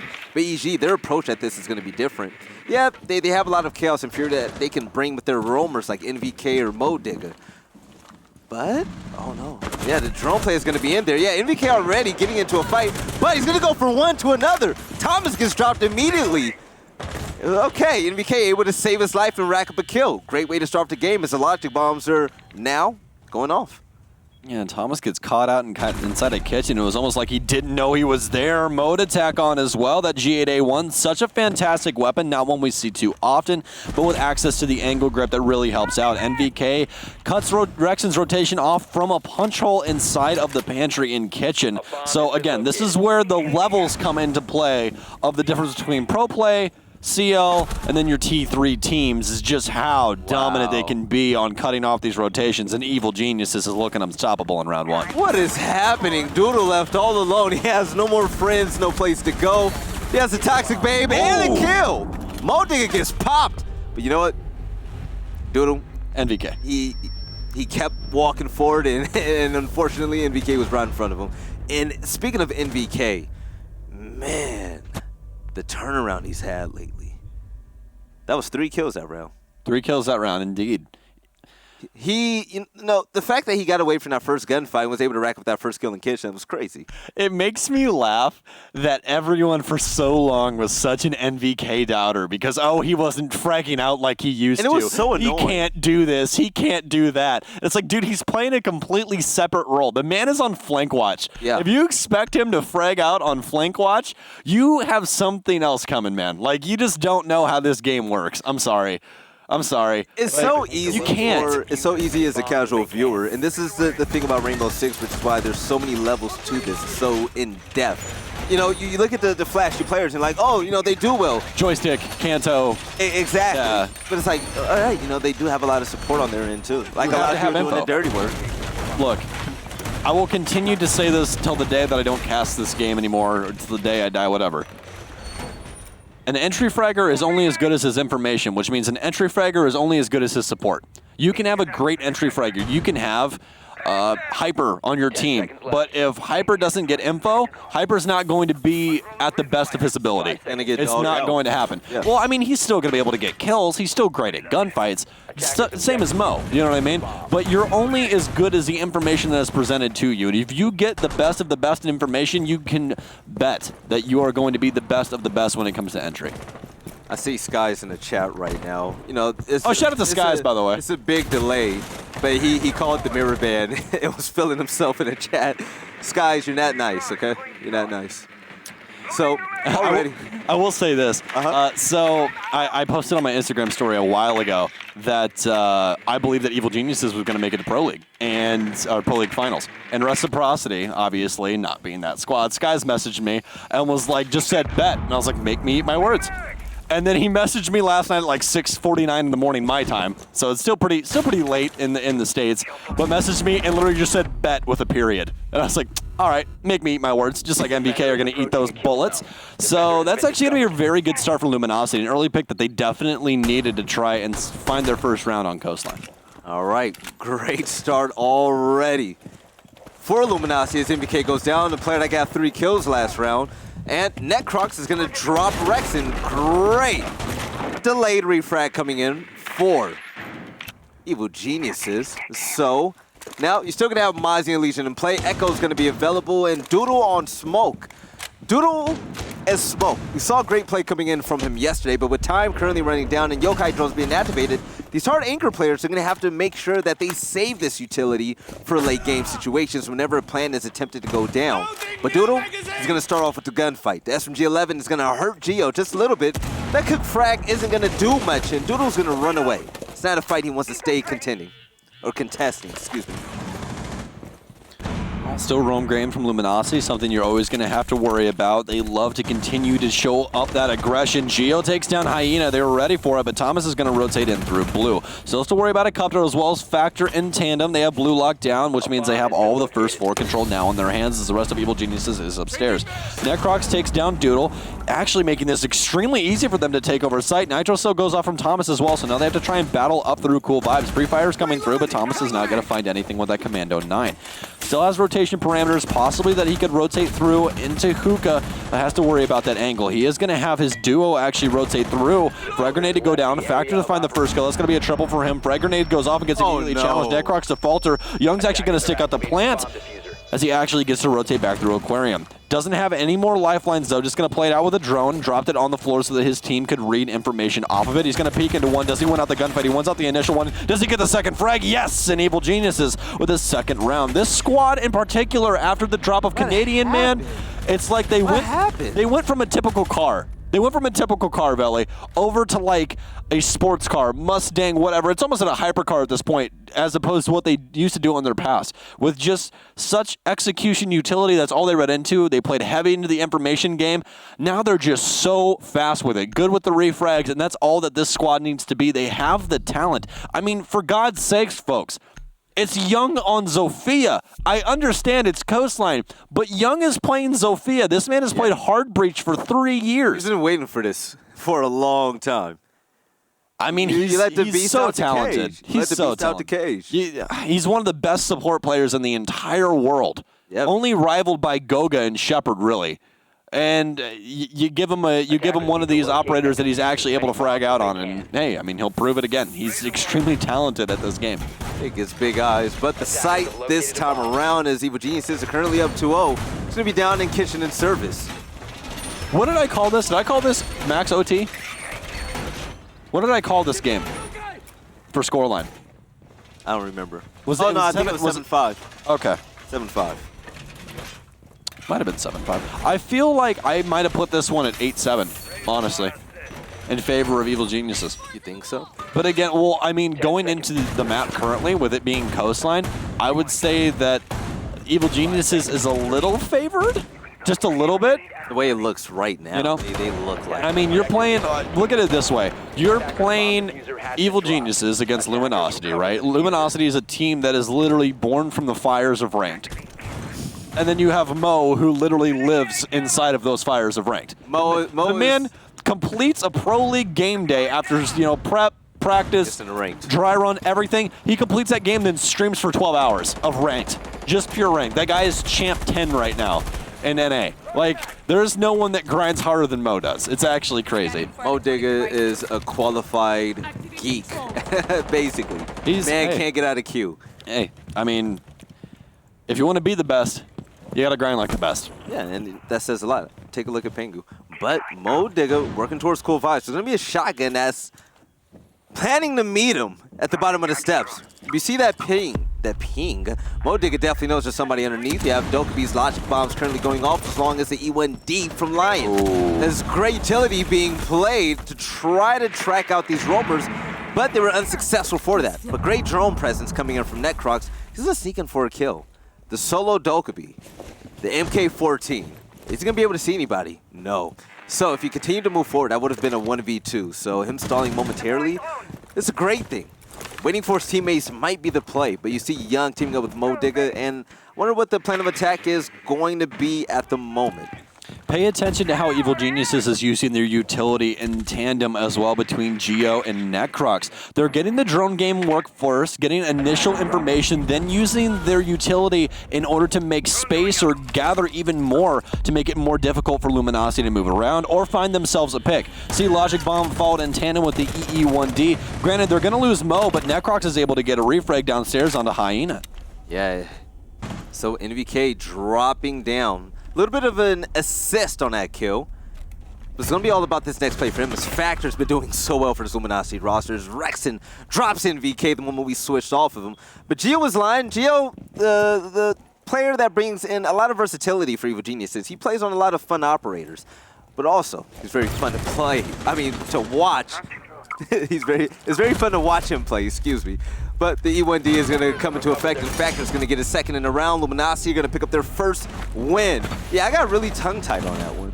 Yeah, it happens, man. It happens. Don't worry about it. That's what happens when you talk, 1,000 words every single round, or whatever. Yeah. I would actually love to know the amount of words that every single caster says through like a best of 3. Too much. Too much. But don't worry, we're still gonna get yelled at. It's fine. All good. Everyone just hates the casters right now, man. I hate them too. It's fine. Luminosity picking up their first round. We're going back to hookah and billiards. Yeah. So. Very smart lineup from the offensive Evil Geniuses. They feel like they want to switch things up, though. Necroc's going to take the Dokkaebi. We're not going to have a 6-pick from Geo, so definitely still going to be locking down this lineup. Don't feel like the line was very impactful. Rather bring some more soft destruction, which is a good idea, because Luminosity, no matter what, will always roam. We never really see them turtle. Even if they get the initial picks, we never see a turtle setup from Luminosity. They continue to push that aggression. And it's always been a standout thing for this squad. And here's the main thing that I do want to factor into between these two, is if you look at the scoreboard, it's actually both of the recent pickups that are being very impactful. Luminosity's pickup of Factor, he's at the top of the leaderboard right now. And then with Mo, he's in the middle of the pack right now for Evil Geniuses, but he's not very far off. The top 2 fraggers have 3, he has 2, and he's done a very good job of finding these opening frags that have been able to open the door quite a few times for Evil Geniuses to try and find some footing on site, especially the very first round where we saw him be extremely impactful inside of Sunrise Bar. That's the reason why they were brought onto these teams, respectfully. Mo Digga, everybody knew what type of player he was, especially Factor. And we saw a lot of what Factor was capable of. He had a lot of highlight plays when you and I casted him on Rise Nation. Factor running around with track and pretty much dominating rounds as a roamer. That's why he's here. But IQ, she's going to be on the search for any type of Valk cams, and also Mo Digga is going to be responsible for hunting down these yokai drones. So, little sweep at the moment before he fully gets into sight. They're going to take their time with this. All right, well, Evil Geniuses trying to figure out exactly where they want to go for this take at. It's going to be Hookah, so more than likely going to be starting from the northeast. Probably Guitar, push over through VIP. The traditional way of doing it, but they're still going to have to worry about the verticality, which is exactly what Geo's job is. You can see him opening up quite a few windows, the double window for billiards, as well as the Sunrise couch window as well. So they do have the top pressure now inside of Penthouse. MBK can hear one of those logic bombs going off underneath him. I don't believe he knows that he's there, though. At least Factor doesn't. Could possibly be Thomas downstairs as well. It appears that they're both downstairs right now. Yes, it is going to be Factor and Thomas that are currently downstairs. Here's a rotation for main. And VK, that crosswalk going to work out for him. He bags one. He knows more are going to follow in suit. He's going to get aggressive. He wins out the first one. He could possibly go for 3 here. All he has to do is worry about Thomas, but he can't hear anything as his health has gone so low. A secondary logic bomb going to help him out. Does he get it? He does! NVK! Nate, you absolute maniac! Let him know, my friend! My God! As he rotates back through Hyena, trying to bring the pieces back, but I believe that Nate has burnt this round to a crisp. Yeah, NVK starting off as Ash, and he's making his name well known on this map currently. Luminosity, they're getting slapped up this round. They had no chance at all. NVK winning a 1v3, and Geo getting that kill right there is bugged. It's looking rough as Evil Geniuses. They're going to win round number 4, and that's going to be a flawless round. We always talk about how maps are attack and defender sided. I'm under the belief that Coastline is attack friendly. Oh, absolutely, it's attacker friendly. You don't even need a hard destructor, man. Not at all. And so Evil Geniuses are running away with it at the moment. Coastline is a death match. I will always voice that opinion. Coastline is a death match. That's what it is. It is all about gunfights, all about who can get those open entry kills. And for Luminosity, was definitely not helpful that they 3-stacked a hallway, then played ones. That was their issue right there. They didn't have any utility to offer in order to make another line of sight. They could have burned a nitro cell, but Mute already died. He was the first one dead. You have Valkyrie to try and back that up, but Thomas just didn't think quick enough or didn't have the nitro cell in his grasp in order to establish another line of sight to try and handle the angle that NVK was holding. If he did, then he would have been able to take out NVK a little bit earlier on. NVK wouldn't have been able to get nearly as aggressive. I think the main thing is that we had another frag fall at the top of main stairs with NVK peeking while the angle was being held. So it almost appeared that Luminosity was not prepared for NVK to get aggressive. It was a very weird instance there, but nevertheless, NVK just showing his prowess on this Ash, and that, yeah, he's definitely back. So Luminosity had a pretty similar game yesterday where Rexon started off extremely slow. We see him at 1 kill at the moment. But now, as a roaming Jaeger, I expect Rexon to really start to wake up. And he's really the soul of this team. When him and Thomas start to go off, the rest of the team, they feel it. They feel it, definitely. You're going to have to add Doodle to that mix as well. So I'm really expecting great things from this player right here. And he's going to hold down this billiards room from the looks of it. Yeah. So, Rexon, show us what you got, man. Evil Genius is currently up 3-1. You win this, all you have left is one more best of 3. Or one best of 3. Oh, the timing. What is this challenge? What are you doing? Why do you challenge NVK? Factor, what are you doing, my friend? You don't do that. Oh, Factor, come on, buddy. No. Why? That's like, there's aggro and then there's that. That's a little bit too much. That needs to be dialed back just a touch. Like, trust me, I love the Luminosity guys. I love them. But stuff like that is stuff that doesn't win you rounds. The fact that you're peeking NVK on a roof and there's only really one area you can peek from, NVK can just crouch, bounce, and pre-fire you and you die. Yeah. There's not really much, I mean, unless you just hit some crazy shot, but you're just accounting for something that's going to happen 5% of the time. All right, so NVK, so that man's on fire. I believe he's 7-2 at the moment. Just don't peek him. Yeah, you just don't peek him, and they're doing it all the time. Luminosity, but that's the name of their game, though. They love that type of aggression, and it does work for them. But when you run into a player that's having a day like NVK, it doesn't work out for you. So Skeleton Key is currently being utilized over in Billiards, and Geo is going to make the push. I mean, excuse me, the rotation. He might see somebody underneath him as the ping comes out, and I'm going to say, I like Geo on operators like Buck instead of Line. We saw him use Line a lot yesterday, and nothing really came from it, but once he was able to frag out, things really picked up. But Gunfire coming by NVK's head, and that's going to be yet another challenge, and they're finally going to shut the man down. It's Geo. He's got to get the refrag. Doodle drops, and it's a bloodbath at the moment. Is now the game is tied in regards to players' lives. It's going to be a 3v3. This is all about ones now. They know the positioning. They just need to win out these gunfights. Geo gets marked out inside of Hookah. Pre-fires coming now from Hyena. Quite a bit of damage. Concussions pouring into Sunrise. As we still have Young trying to deal with all of this pressure that's currently being exerted from behind the bar. Thomas takes down Geo upstairs. All of a sudden, it's all on horizontal gameplay. Young takes down the first kill. Still has one to find inside of Sunrise. I don't even know if he knows that this man's exists. No, he's actually in the hallway, and Mo wins it out. Thomas trying to play the horizontal, or excuse me, the vertical gameplay now, but not able to find the man with the diffuser. It's going to be Young putting it down on the couch behind the bomb chassis, as Young and Mo are the last two remaining. Thomas still has this vertical control. Might drop the hatch, though, as both the remaining members are poised outside. They have the diffuser down. This is a very gut-wrenching round for Thomas. Has to try and run through. He's going to have to choose from both sides, but more than likely not going to be able to get this diffusal down. He has to just wait. He's going to try and bait it. Going to wait to hear any movement. Pre-fire is not able to find one. Challenges and doesn't even know he's here. Oh, does he win it out? No, the MPX not on his side, but the G8A1 will be on Mo's. Wow, the crossfire was set up, and he could have won that, but the aim just wasn't there, unfortunately, and Mo did clean up the kill. Evil Geniuses are going to rack up yet another win. So now we're going to find ourselves on the very last round for the first half of this map. That means that this will be the last time Luminosity are going to be on defense, which hasn't been too friendly for them. And, you know, I'm not going to say it's the side that hasn't been friendly to him. It's pretty much been NVK on Ash. And speaking of NVK on Ash, we're going to see it once again. Geo on Buck, he's had a pretty good round with him last round. And Young on Zofia, you'll love to see it. Put a good gun in that guy's hands, and he makes magic happen. But Tomas is going to be the king of intel along with Hyenas. Echo and Valkyrie are going to be on board. That's 5 extra cameras at the disposal. We're going to have traps as well to help out, especially with the sneakiness and the individual roaming coming in from the attackers on Evil Geniuses. So that should help out. My question is, are Luminosity going to provide a lot of presence on the top floor to stop the attack from Evil Geniuses? And if they do, how well are they going to be at that? With Factory heading in that general direction, it makes sense to put one of your top gunners over there. And Thomas joining him on the party? I like that.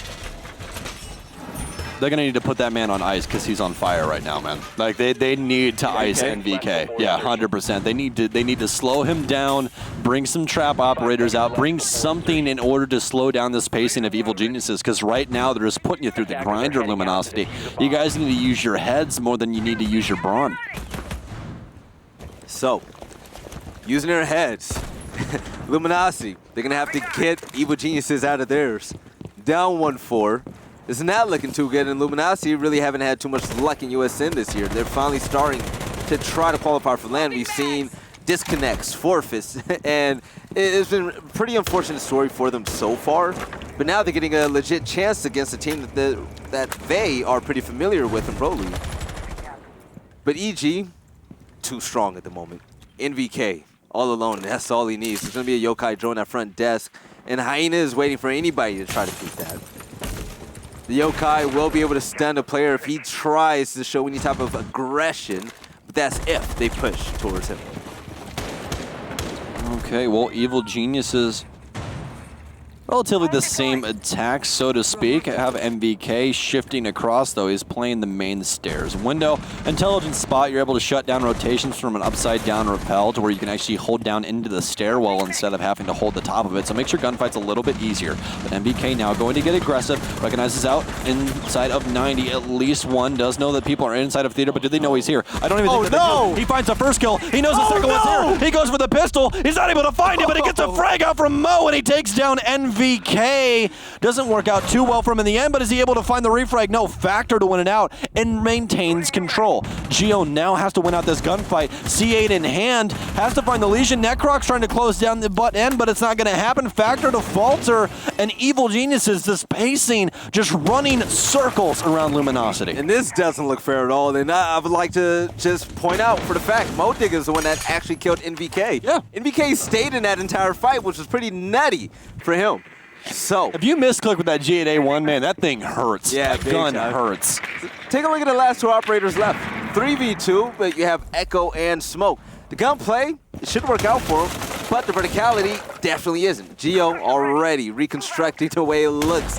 Over in Penthouse says he's trying to get a peek down. He has 2 frag grenades still and 1 more skeleton key to use to open up a line of sight. So, he's able to see a lot at the moment, and oh, this nade. Whew, okay. Pretty close at the mark, but the peek is going to come through, and they're going to try to get rid of Geo. Geo's going to get out of dodge. His Necrox is going to pick up a kill, and EG are going to win yet another round. Teabags all around, and they can't be stopped. Tactical crouching, man. Gotta let them know. They can't. Gotta let them know Daddy's home. Hey. Hang up the coat. Pour yourself a glass of bourbon. Daddy's home. That's how it works. Or a nice cup of. This is a really nice Vegas house you got here. It would be a shame if someone teabagged all over it. Evil Geniuses, man, looking fantastic. But now the roles are going to be swapped. We've seen them dominate on attack. Can they repeat that on defense? Well, that's the issue, is now they're on defense. Now they're on defense. Well, I mean, it's not really an issue for them. It's more an issue for Luminosity, and that's why you're going to see Dokkaebi and Lion both come out from this roster. Yeah. Because it needs to happen. The fact that they are adjusting their lineup over to these 2 operators to be inside of their pool means that they know what Evil Geniuses are going to attempt to do. They're going to be very, very aggressive. They're going to fight for map control just like Luminosity did, but we might see some more utility dedicated to that. Evil Geniuses are a lot more thought out in their landscaping of the actual map, pre-round. So what I mean by that is a lot of the times on their roam games, you're going to see a lot more utility dedicated to it, the reinforcements, ADSs, whereas on Luminosity's side, when we saw them upstairs in theater, we really didn't see that. They bring some ADSs, maybe some barbed wire, but we really don't see any reinforcements dedicated over to them, nothing along those lines. But traditionally speaking, Evil Genius's lineup, we would see a more fortified roam game. Yeah. Not just, hey, we're going to run 3 people off site and just play closer together for refrags. But again, that's Luminosity's bread and butter. It works out for them a lot. I mean, a lot. Again, they were still in the run for playoffs for a very long time for PL.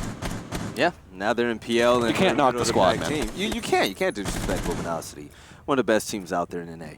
So, pretty much quiet. We hear gunplay coming through. I wonder who is actually coming in from. As we hear Ash's breaching charge in play.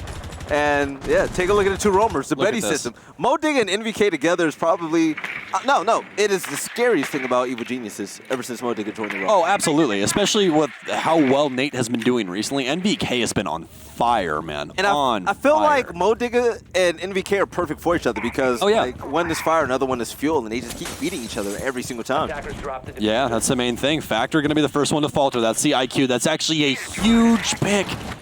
All of a sudden, Young becomes more powerful, doesn't have to worry about his yokais nearly as much because there's no electronic detector from the other side.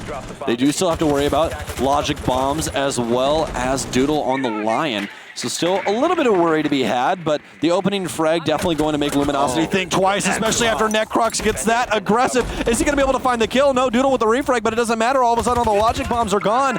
All they have to do is worry about the EE1Ds, and granted, they are still very annoying, but you can still stay on your cameras. Rexon at the top of the stairs finds his first kill. He's actually worked his way back into pink. Mo Digga with the refrag, though, as they try and take over Hookah. We're going to have a rotation go downstairs, and Mo's actually going to find the first kill. Oh, and it's all going to be up to Hyena. Challenges back and forth, but it's the Nitro Cell, and this duo from Evil Geniuses is unstoppable, Veli. It's like Luminosity, they can't breathe at all. Every time they get the one up on EG just does it better. They do it better every single time. That round looked like a Luminosity round. They had the numbers, they had the positioning, but Mo Digga didn't give up. Mo Digga and MVK, man, you cannot stop him. And Necrox starting the party hot with that jump out was beautiful. This team is on fire. The make of this team is beautiful. Yeah, the buddy system working out with Mo Digga and MVK. You have Gio, who's a phenomenal solo roamer, and his game sense is amazing. Then you have a little change of pace coming in from Necrox and Young. Yeah, and I just want to notate this. Look at the differences between Evil Geniuses now and Evil Geniuses when Canadian was on the roster. Look at the difference in aggression, how things are handled, how quickly things happen. It's a completely different team. Breath of fresh air. Completely different team. And the main reasoning behind that is because it's a different IGL style. Everyone knows that Canadian's the IGL. He's always been the IGL. One of the best IGLs to ever do it is Canadian. But this Evil Geniuses squad with a new fire set ablaze for them in the likes of Mo have definitely been able to propel themselves forward.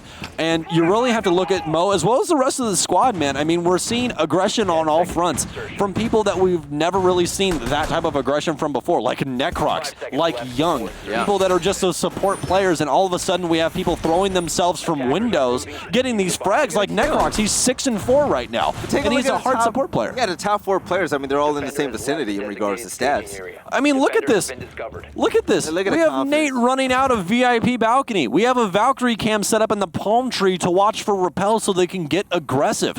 This is an Evil Geniuses like we've never seen before. Oh, look at this. Look at this. Gio sees him. Gio sees him, too. I just love watching this Evil Geniuses squad now, man. They're so impressive to watch with just how well they're able to stay, you know, in that team play aspect. They're able to stay, you know, cohesive while still being extremely aggressive. And you really just have to give that to the gift of comms. Their comms have to be so clean in order to execute this pace properly. Take a look at the pedigree of this roster. They've been there before. Multiple top 2 finishes. You know, they played against the best of the best. Even had a chance at almost beating them before the whole choke performance. But still, EG, they've been there. And bringing in that type of veteran leadership and giving that to young gunners like Mo Digga is big. But MVK started things off right. Hyena's going to fall down fast. Oh, my God. Oh, my gosh. Yeah, MVK is just, he's challenging. He's not scared. Thomas, what you going to do? Frag grenade going out, and it's not going to connect. Oh, NVK still wants it. He wants it. Oh, but Thomas! Smart play by Thomas. The SMG-12 is enough to get the kill. Young going to take down Factor. That's another big impact. Gio to pick up Rex and Luminosity again. They're just 2 separated from each other. No free frags able to happen. Thomas gets some cams. It's going to be Thomas and Doodle, the duo, to try and bring this back against 4 Evil Geniuses members. Toxic Babes now pour in towards the door, recognizing out that, hey, Luminosity is inside of Sunrise, so we just need to try and hold off the rotation for security. That's why you're going to see Mo now place himself at the bottom of main stairs as to cut off any rotations that Luminosity possibly want to try and take. Attackers recovered the bomb diffuser. Zofia, IQ, and Ash currently being out the game. The numbers are not in Luminosity's favor. Evil Geniuses looking solid on defense. So how are you going to attack when you're down by numbers? Doodle, he's finding that out the hard way right now, as there are multiple lines of sight locking him down. He takes a few shots, and he's going to back up, go right back upstairs. Thomas, still alive. What are the duo going to do? Just remember that Gio's still waiting in main lobby for this rotate as well. He's sitting in behind the main lobby desk, waiting for rotation. Look at time. Gio's going to hop in through square, recognizes out now that they still have one logic bomb, so he still has ears to go off of for information as they try to get aggressive. He's recognized that one, but the pre-fire is definitely going to make his presence known. We're going to find the first kill. Here we are. Mo's going to take down Thomas. Does he find the second? He does! And Mo, my God, man, how do you stop the boys right now? They're bleeding blue. And, well, there's a lot more red on the battlefield from Luminosity as Evil Geniuses take this in handed fashion 7-1. And you said it, Luminosity looks so good on Coastline, but Yesterday. Evil Geniuses just look so much better. And that honestly might play into this, Belly. The fact that Luminosity played this yesterday, Evil Geniuses definitely could have watched that VOD and said, hey, this is easy now. I don't even think it's a VOD thing. I think it's just an NVK. Domination. It's an NVK thing. Evil Geniuses is going to be victorious for the last game of the day, so they will face off against Disrupt Gaming. It's going to be a best of 3. The winner of that, of course, they're obviously going to go to LAN. And Evil Geniuses, yeah, they're going to play without a sub this time in USN. Yeah. They're going to play without a sub this time in USN. Beautiful thing. They played with Gotcha last year. And they fell short, I believe, in the semifinals. Yeah. They lost to Rogue in the final. Oh, yeah, finals. Yep. I forgot. I apologize. Yeah. But yeah, so take a look at the replays. I mean, it's just going to be an NVK Modiga highlight reel. Yeah, it's literally just an Evil Geniuses highlight reel. If you're an EG fan, you're definitely going to enjoy this. If you're a Luminosity fan, you might want to leave the stream. Yeah, Factor has some great plays, but then you're going to have to question the peaks to rooftop when he battled NVK and other plays like that. Thomas, pretty solid performance, and we know what Luminosity are capable of. It just wasn't their day.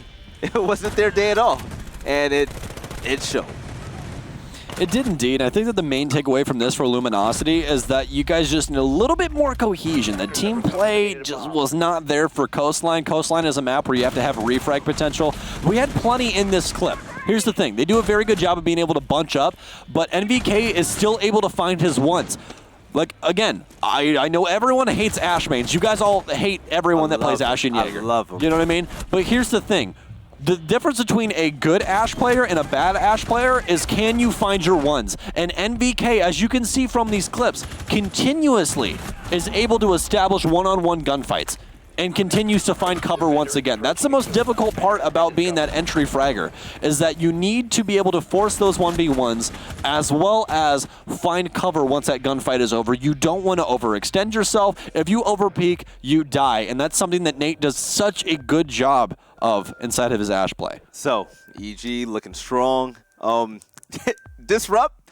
I know you guys are watching because I know Spades and have fun with that, boys. Spades. Good luck because I mean, they already know how good Mo is. Yeah, no, they know.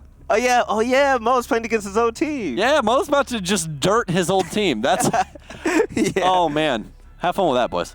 So let's jump right to an interview. Let's see who we're going to talk to today. Mo Digga, what's up, man? I can't hear you. I don't know why. That's fine. You're a handsome human. You can't hear this, so we're just gonna go ahead and just say things. Hold on. What's up, Mo? How's life? Your fro looks good, bro. Your fro looks beautiful. You hear us? I still can't hear you. Oh, terrible. You know what would be magical? Hold on. You want me to call you on Discord? All right, we're gonna bring it back. So Mo obviously knows how to click heads, but not how to work a computer. Doesn't know how to work Skype. Doesn't know how to work Skype. You know, big brains when it comes to roaming, but not when it comes to setting up We your got microphone. IT support right here. We can help IT you support. out. What's up, Mo? Talk to me. So we're gonna figure it out. We'll get him back on the horn here in just a second. Don't worry about it. But yeah, overall, extremely impressive play. But question I do want to have you ask him though. Ask him about their communications inside of their entry, and I want to know, how that breaks down, how they go about, taking things, how they get that early information. Do they have an initial take that they go with, or is it an IGL call on how they want to take stuff like that? Okay, I'm just gonna pass you the headset. You can just come and frame. You're good. It's a party over here. You're good. All right. I don't want to do maybe that. Mo Digga gave us a big brain play. He acted like he couldn't hear us, so he could queue ranked immediately. That's what it was. 100%. He's like, I don't want to do this interview. All right, interview back. He wasn't able to queue up fast enough, so yeah. No, you hear us now, right? All right. Yeah. No, I got to fix now. We're good. We're good. Mo Digga, so You were at the USN Finals last year. And Yeah, now you're one best of 3 away for doing it this time around with one of the best teams in the history of Rainbow Six Siege. How does it feel? Yep. How do you feel? Right now?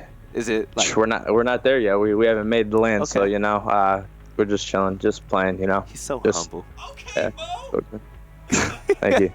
So Sam had a question for you, and it was in regards Yeah. to the entry fragging and how the comms are in the talks. So he Yeah. really wants to know the breakdown of the process when it comes to entry fragging, or just entering a building. What's the gameplay when it comes to Evil Geniuses?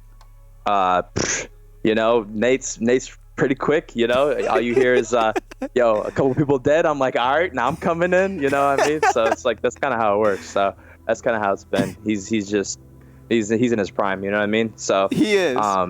yeah, he's wild. So basically, that's kind of how the entries work. You know, just me and him, just point and click. So If Nate's your boy, why did you steal that 2K from him when you team killed him in theater, man? Why are you trying Nah, to steal MBK shine? Hey, I was trying to save him. That's the thing. So he killed one, and then I heard a mag dump because I think he had his pistol out at that point. Yeah. So I was over here. I saw I don't even know who I killed. I saw him and I shot him in the head, but then he like lined up like that. You know what I'm saying? It And then I just shot him in the back. So it was unlucky, but yeah. So I never really had a chance to sit down and talk with MBK or even play with him online. When he starts going off like that, what is he like in the chat? Like, what are his comms like? Is he hype? Is he crazy? Or is he cool, calm, and collected? It depends. So like, for like this match, it was like he was just, you know, because I mean, yesterday we're not going to Japan, so it was like we're just playing, you know what I mean? So it's like I got 2, I got 3, you know what I mean? But usually like when there's something else, you know, like I mean, I'm guessing the best of 3 is going to be a little different because you know, like that's the land spot. So Yeah. it was pretty calm today, but he gets hyped. All right, so Mo Digga, I love you. Stokes loves you. The chat loves you. Thank Go you. ahead and spread Appreciate some it. love to the chat and viewers out there. Say whatever you got to say. I'm going to leave the rest to you for this interview. Yeah, so as always, I appreciate the support. Thank you. Too bad we didn't secure the Japan spot. Dark Zero is a really good team. They played really good. Rec won, you know. If we wanted to win, we should have won some more games and didn't have to put it at the end of the season, you know what I mean? We could have won some other close games. I mean, if we would have tied with LG, we would have been in Japan. So I look at it like this. It's like if we wanted to go, we had to win those. We had some problems, but we figured them out. And we're just going to keep working and build this dynasty because I believe if we keep working and just keep putting the work in, we'll be, you know, top. So That is yeah, the I appreciate all the realest. support. That's the realest thing I've heard lately. That is the best. Yo, Mo, continue being humble, continue being Thank you. great, and listen. I want my elo back though. I dropped 13 for that elo when I lost. I want that back. So Well- you whooped Sam in ranked, I'm guessing. I don't know. My team might have. Yeah. It was forgettable. It was probably that easy. Yeah. Right? We'll It's see. I don't just remember. Stokes. I don't It's remember. just Stokes, right? Now, Mo, you take it easy, man. I'll holler at you later, all right? All right. Thank you. Appreciate it, man. Alright. Later. How bad did you get stomped against Mo and his squad?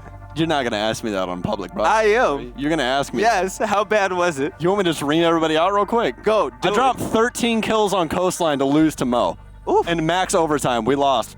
Dang. I dropped 13 kills. It's rough. All right. So I was livid. speaking of MVP performances, I'm gonna let you go ahead. Tell us all about your MVP. My MVP first? Yes. Mine's a mystery. You got to guess. Mo Digga. Was it though? No, it's Necrox. Okay. I was Necrox. Necrox, really? Yeah, got to respect good support play. Okay. Come on, you know. I love it. You know, so Necrox is going to be my MVP because, you know, he just chose the right instances to get aggressive, and that's something that's very difficult to do as a support player. You really have to identify out when you can take your ones, and he did a very good job of that. He identified out, like, hey, if I get this kill, it's very impactful. If I do get traded, it is what it is. So the fact that Necrox was able to establish quite a few instances where Evil Geniuses was ahead. Granted, on offense, I mean, they almost had a damn near perfect offensive side. So on defense, we still saw a little bit of a showing from him, but overall, just a great performance from Necrox from that support role. All right. So my MVP is gonna be the one and only. It's gonna be NVK, the king. You're lucky that you got to pick first. King. And you know what? We just say it. NVK entry fragging out of his mind. Like, this was NVK's highlight reel. And NVK is my MVP because there's so many doubters, as we were saying earlier. So many haters saying, MVK is washed. MVK is washed.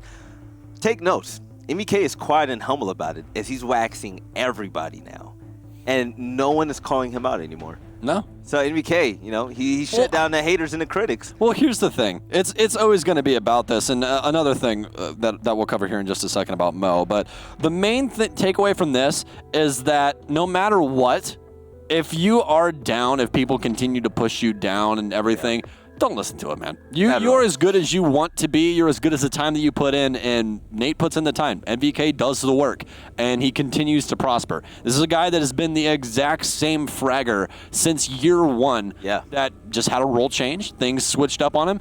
You get a breath of fresh air in the team. You bring Mo in, and all of a sudden, you're doubling the other team's kills. Look at this. Doubling.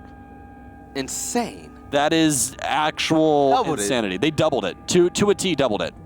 Luminosity. Baby, what you doing? Hey, 6 opening kills to 2. I wonder, we just missed the stat screen. I wonder how many MVK had on that. Oh, for entries, he had 5. Oh, yeah, there it goes. He went 5 and 1 on it. 5! Oh, MVK single-handedly out-entry fragged all of Luminosity. Yeah. Oh, hey, and Young, very nice cost, man. Very nice cost. Not done very often. Somebody could clip that and send that to Young, please. I'd appreciate it. Great job from everybody in this game. Luminosity, we know you can do better. You know you can do better. Yeah. We better see you back in the wild card. I think that the main takeaway from this is not only about the squad of evil geniuses in Luminosity, especially Luminosity just not looking up to par as what we've seen them in recent They're better history. than that. They're better than that, absolutely. We definitely deserved a closer showing. I just think it was an off night for Luminosity. It happens. Again, it's just a thing that always happens. But the main takeaway for me from this is just how humble and hungry this evil geniuses squad are. Yeah. Yeah, we just played the game. That's all we did. We lost Japan yesterday, but again, gotta keep it's grinding. another dollar. We continue to roll through, and we are just looking to get better, and we're looking to be the best. We're ready to build this dynasty. Yeah. That's all they want. That's all they're focused on. Mo really doesn't care that they won this game. He just wants to win USN Finals. That's it. Is there a trophy in this case? No? Okay, that's what I'm focused on. There you Job's go. not done yet. And that's why you saw the reaction from Veli and I about that. It was truly, truly incredible to see that and see that people are still hungry and that they go, hey, if it's something that happens, we blame ourselves and we move on. It's our own fault. We should have won games, and that's it. Yeah. So, ladies and gentlemen, we're going to see you again on Thursday, but this time around, we're going to have some new matchups to qualify for LAN. It's going to be Katsu versus Dark Zero, and then Bruh and Orglet. So I want to thank every single one of you for tuning in so far. But Stokes and I, we're going to catch you this Thursday to continue on the U.S. Nationals.